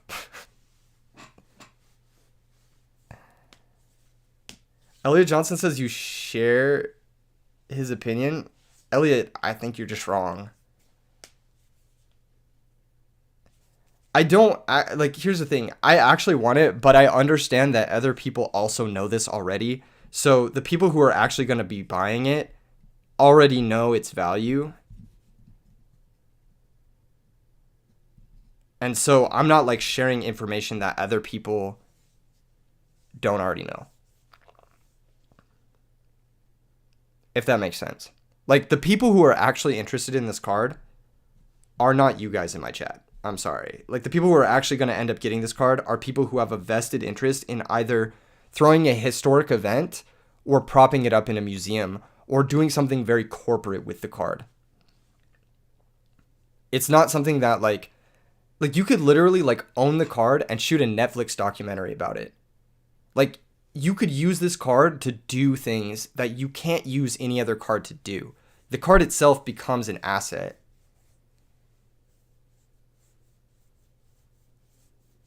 It's not a matter of personal desire at this point. It's more a matter of corporate interest. Which I understand, Elliot. I understand. And I understand that, like, your average Yu-Gi-Oh player might not want it as much as, like, an Ultimate Rare Black Rose Dragon. If that makes sense. Geeky Joe says you wouldn't be surprised if Alpha Investments goes in. I wouldn't be surprised if almost every single investor takes a swing at it. I would not be surprised. Logan Paul would buy it for me. I mean, you have Logan Paul buying fake case of Pokemon cards for $3 million. This card will definitely sell for that much. Elliot, I don't know if you're like a mogul or how much your net worth is, or if you have like reasons to buy it, but I guarantee you that someone does have a reason to buy it that is worth at least $1 million.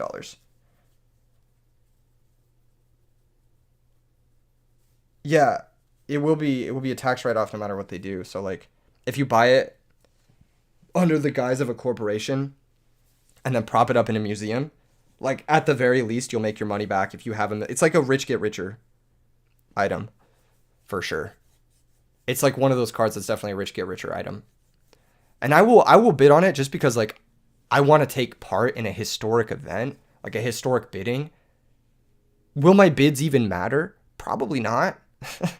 I will probably never even get close to the ceiling of what this card is worth or win it, but I do want to take place in this historic event, and I do want to stream it while it's happening live. And I do have a video going up that's going to be about it. Let's pull it up for you guys. Tyler. The Great Warrior. For those of you who don't know, it's a really sick card. But a lot of people don't understand its value. When is the auction? I believe it's on... Let me pull it up.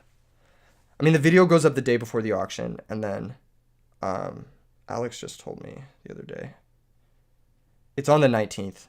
The auction's on the 19th of April. So it's coming up. It's like in a few days. Yeah, it's in like 3 days. 4 days. Yeah, it's going up on the 19th of April. It's going to be a historic event. I hope you guys tune in at least for a little bit, because that's like, this is one of those things that like will only happen once in our lifetime. I don't know, like, if you can really understate that. Like, this is one of those things that like can't happen again. You know?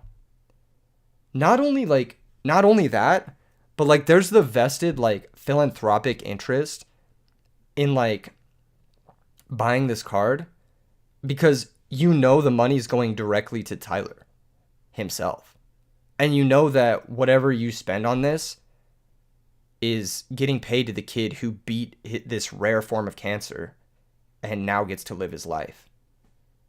And that's like, it's like such a humanitarian W. It's like such a beautiful thing. I can't understate how fucking sick this is going to be. Assuming I had a 5 million ceiling, how much would you bid? I made a tweet about it. I said if I had unlimited funds, I would bid up to 8 million on the card. Because I think you could realistically make about $8 million worth of value out of a card like this in today's current market. Who owns the card currently? Tyler does.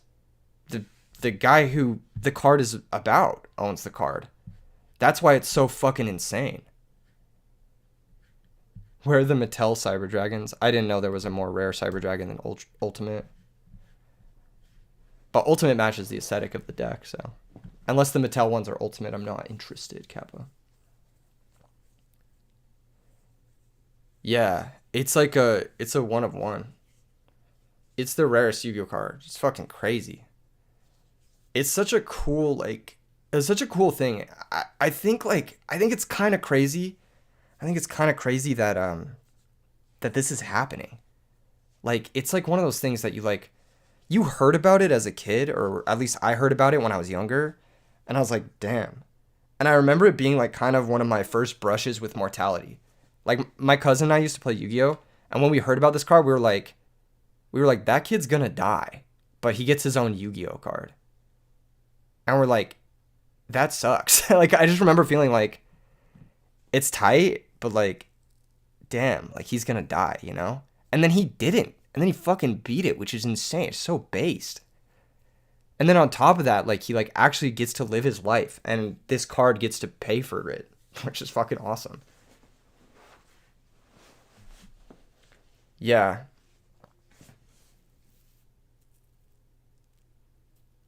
It's so sick, man. It's such a cool story. It's such a cool thing. I don't even know. I don't know how to describe it. Really makes you think, you know?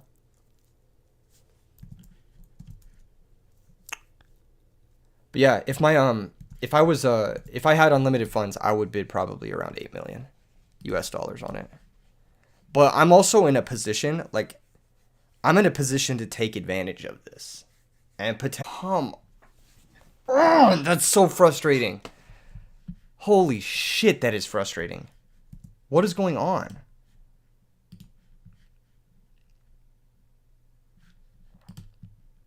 Are we back? Am I back? Son of a bitch, dude. That is so frustrating.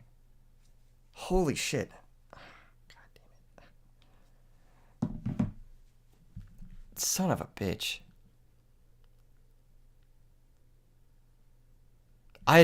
Oh, god damn it.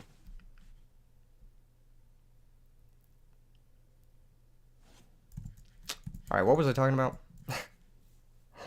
What's up, duelists? Where was I? I was talking about something. I just don't remember. Someone catch me up.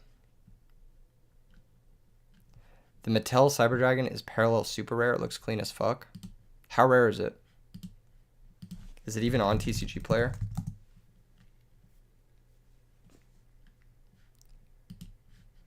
Ace of Spades. How could you take advantage of this situation? Oh yeah, dropping 8 million on Tyler.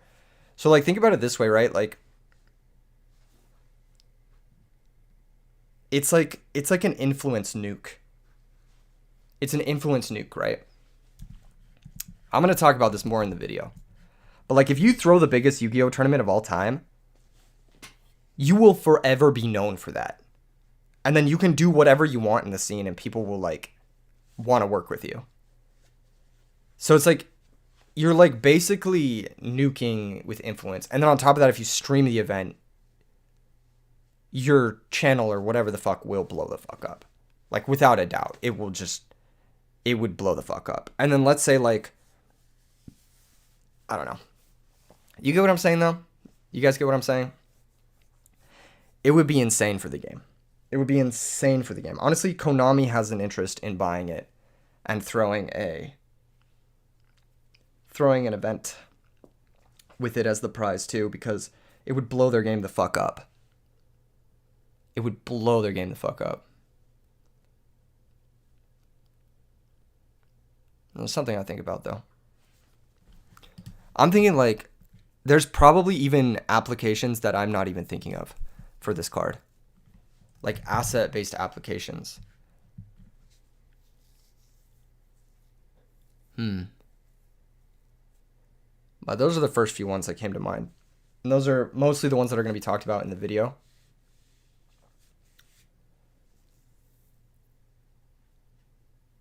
So, I don't know.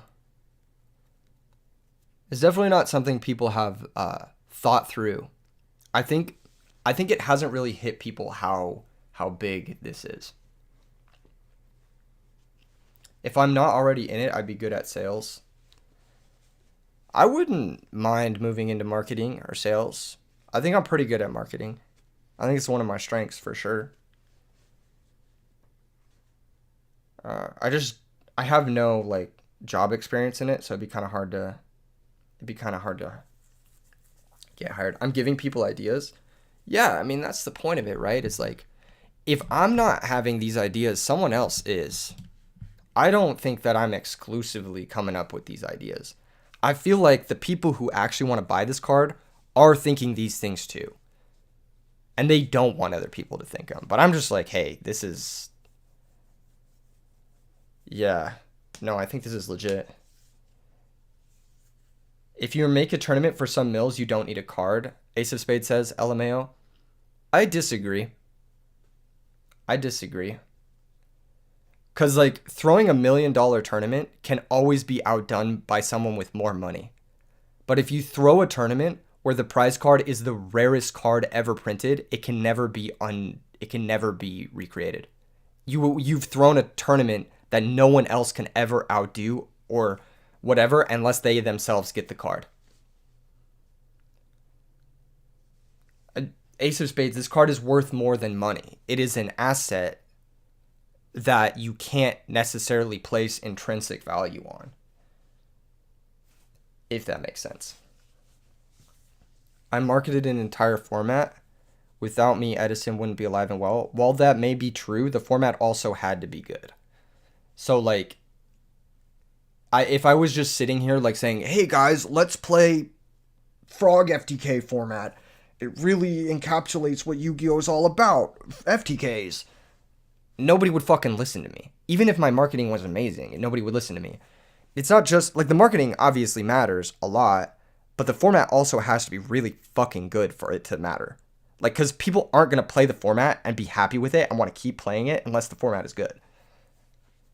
So, yeah. What were we talking about? Oh, yeah. I lost my train of thought. But yeah, the marketing part of it definitely matters a good bit. Definitely matters.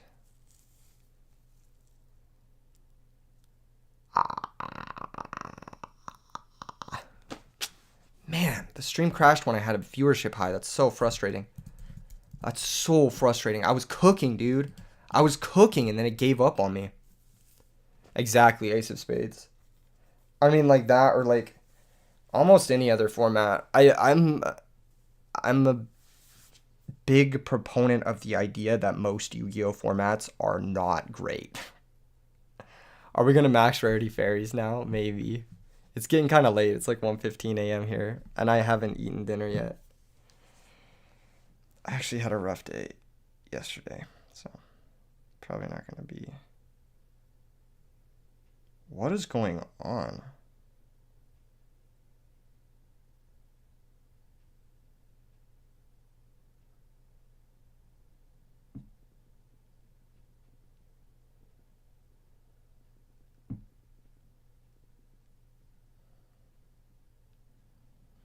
There's a guy getting insane in the Discord right now.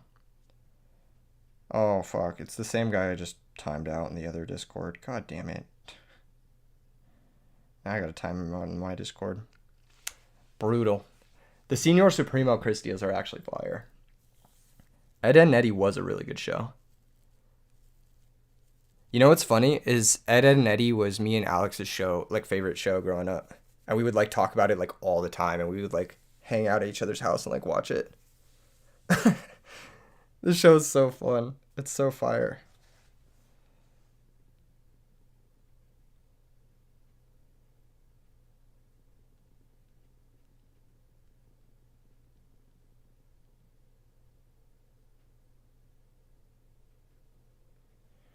Oh, man.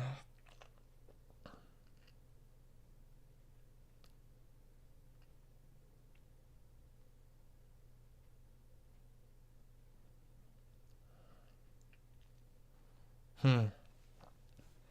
Old Name was goated. Yeah. The soundtrack is fire. Facts.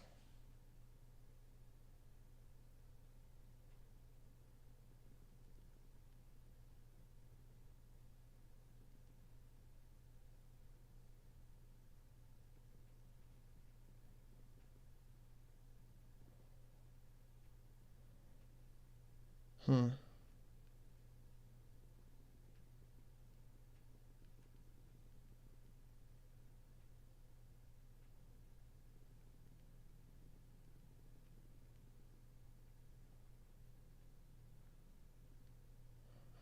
Hmm.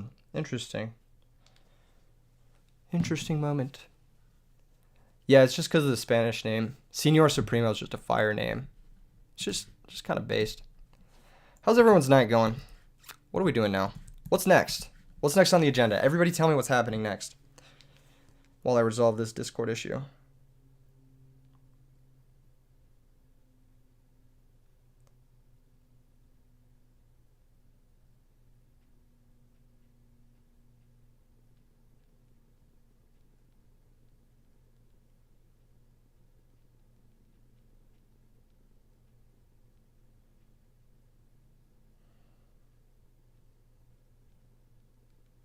Hmm.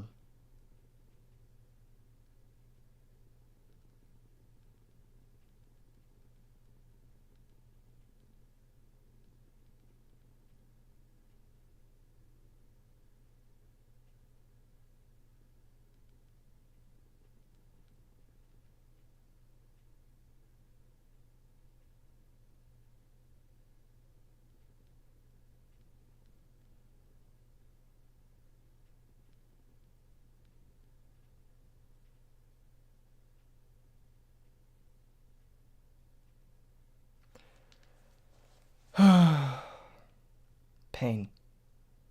Is managing a Discord server even worth it? Absolutely not. The only reason I manage one is so we can throw tournaments. It's not worth it though. Most of the people you interact with on Discord are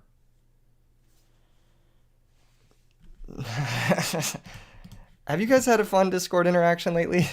I've met some really cool people on Discord. I'll say I've met a lot of really cool people on Discord. But you do have to deal with a lot of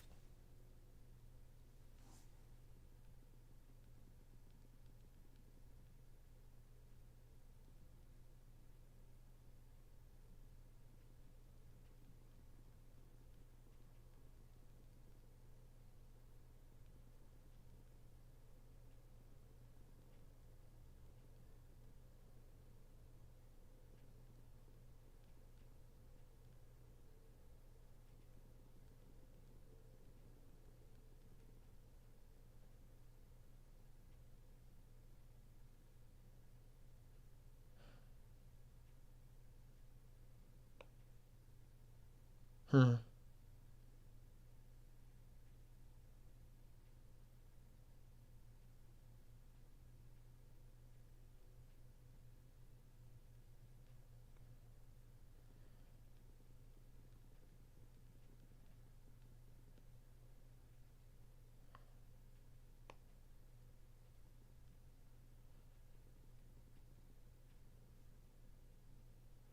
Hmm.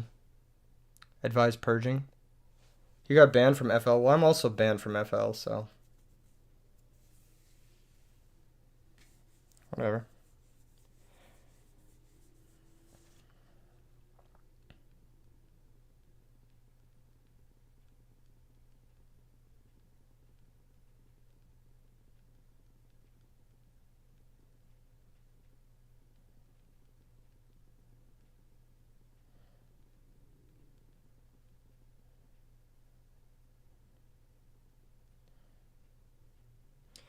Brutal. Brutal. Not for blatantly cheating. Uh, that's true, I guess. You live in Florida, you wish you were banned. That's funny. What's the move right now? I don't even know what the move is. I'm just kind of chilling. Just kind of chilling on stream with you guys. Hey guys, how you doing? You're looking good tonight. Hey chat, you're looking good tonight. You know, you're looking good tonight. You guys are looking good tonight. You going out? Because you're looking nice. Looking kind of nice, yo. What else we got in store for the fans? What's your favorite deck in Edison format? Or just chatting mode?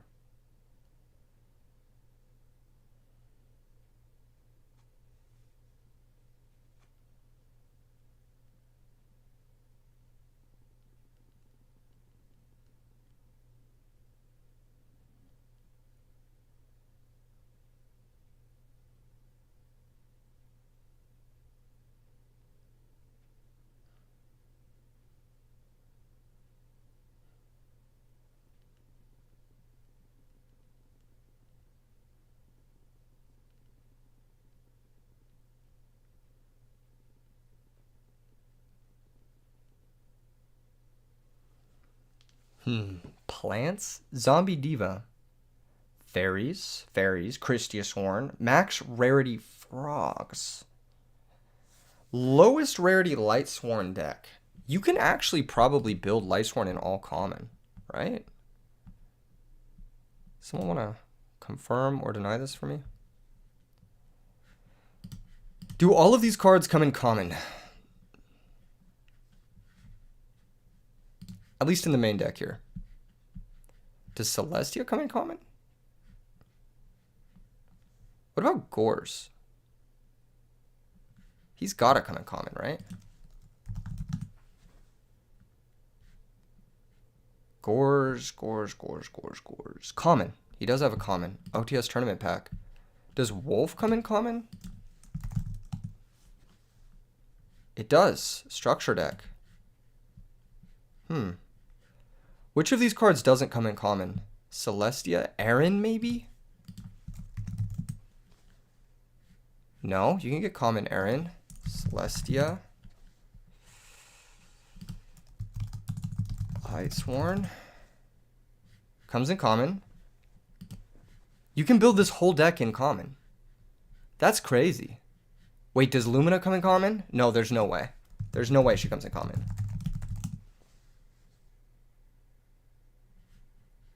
She does. Well. Looks like we have ourselves an all-common deck. Lightsworn.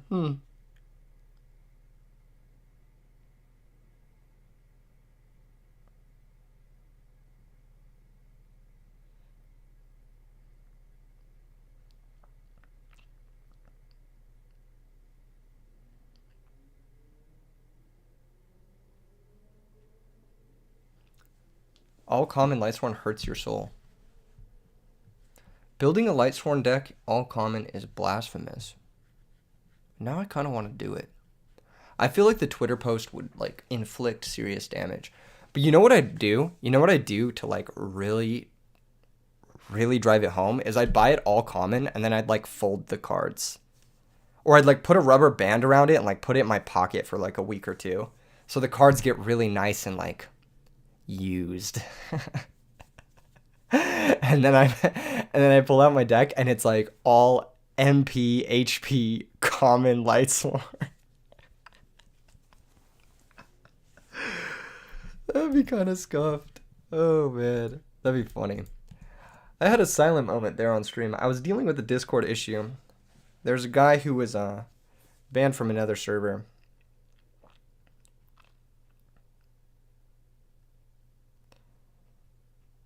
And yeah.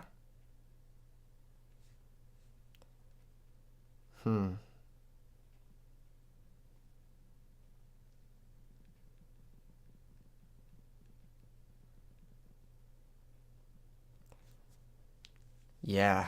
What are my opinion on 25-year reprint of first sets not looking like old cards? Marco, I'm not sure I understand your question. Are you talking about the 25th anniversary stuff? You think the yellowish art are matching common print nicely? What does that mean, Chris?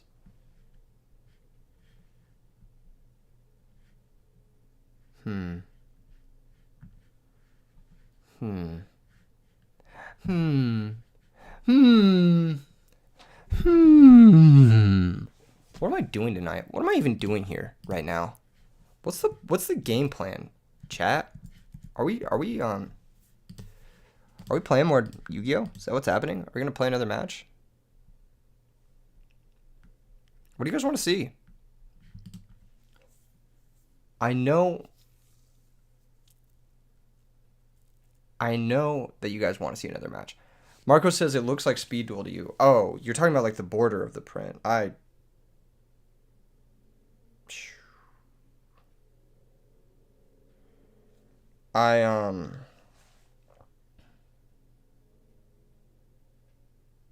don't care that much. I haven't seen the 25th anniversary cards. Are they out yet, Murray? Tinker with Dragons post. I'm sorry, Steve. What? What is Siak? Post Siak? Are you talking about like modern Yu-Gi-Oh stuff? What's in the new set? I haven't seen any dragon stuff. I haven't seen anything from the new set.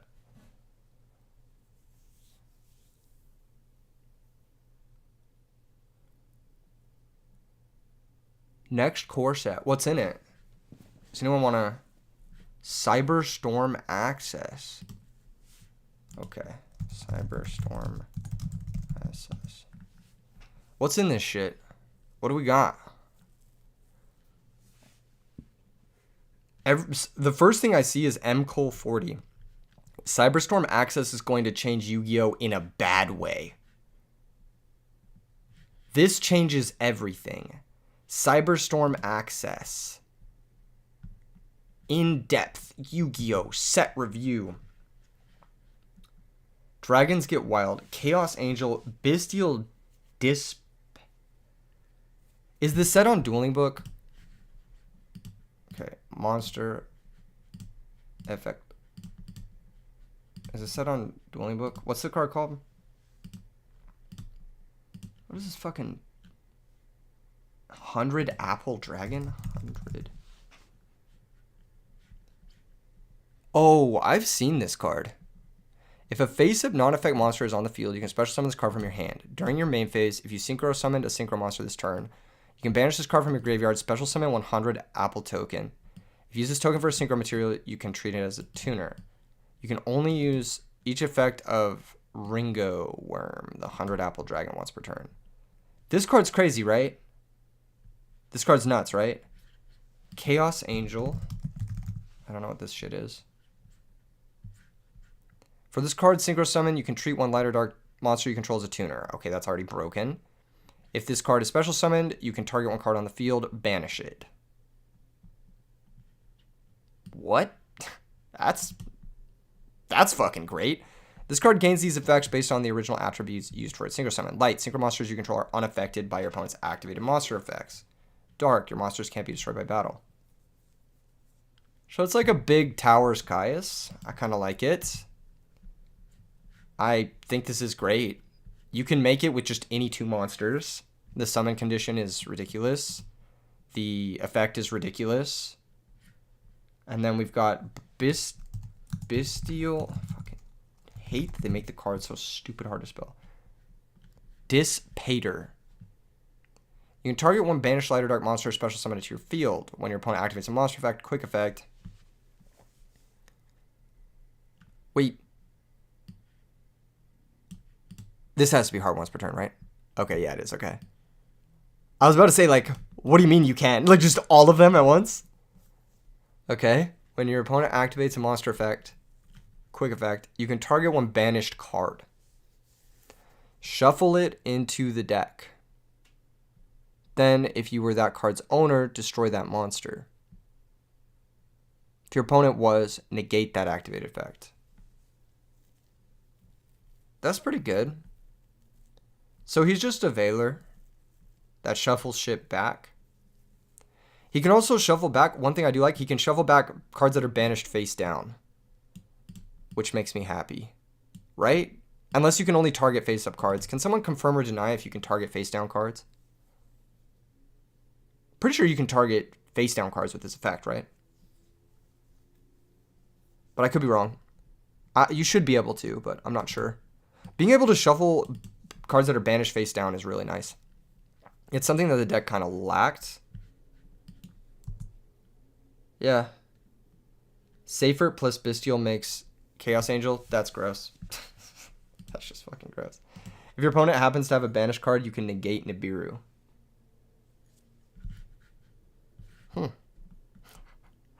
Well. The deck was already really good against Nibiru anyway, but that's fucking nice. What was the last card? Branded Etude. During either player's turn, you can immediately after this card effects Synchro Summon. Okay, so this makes Chaos Angel. You can only use this effect while you control a Bestial monster. Any monster sent to the opponent's graveyard because they tribute it for a Ritual Summon or used for a Fusion Synchro is banished instead. One-sided Macrocosmos. Wow, that's fair. That's really awesome. I'm happy that this exists. I'm so happy.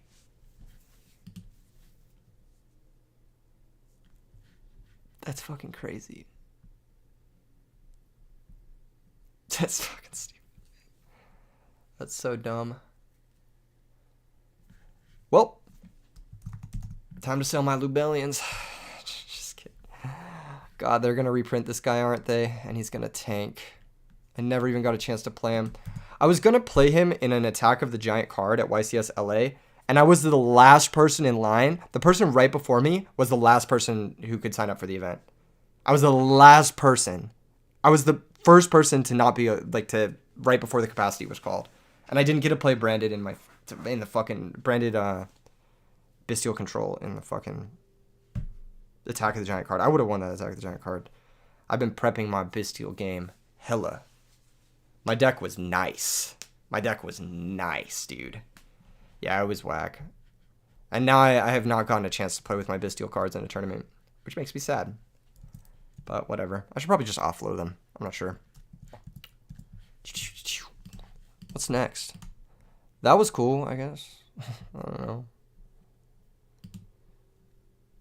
What else have we got for you guys? Edison format. I might just call it soon. It's been a good stream. We've done a lot of fun stuff. Don't forget to smash like on your way out. I think I'm going to call it for tonight. See you guys in the future. Thanks for chatting. Thanks for tuning in. Thanks for being awesome.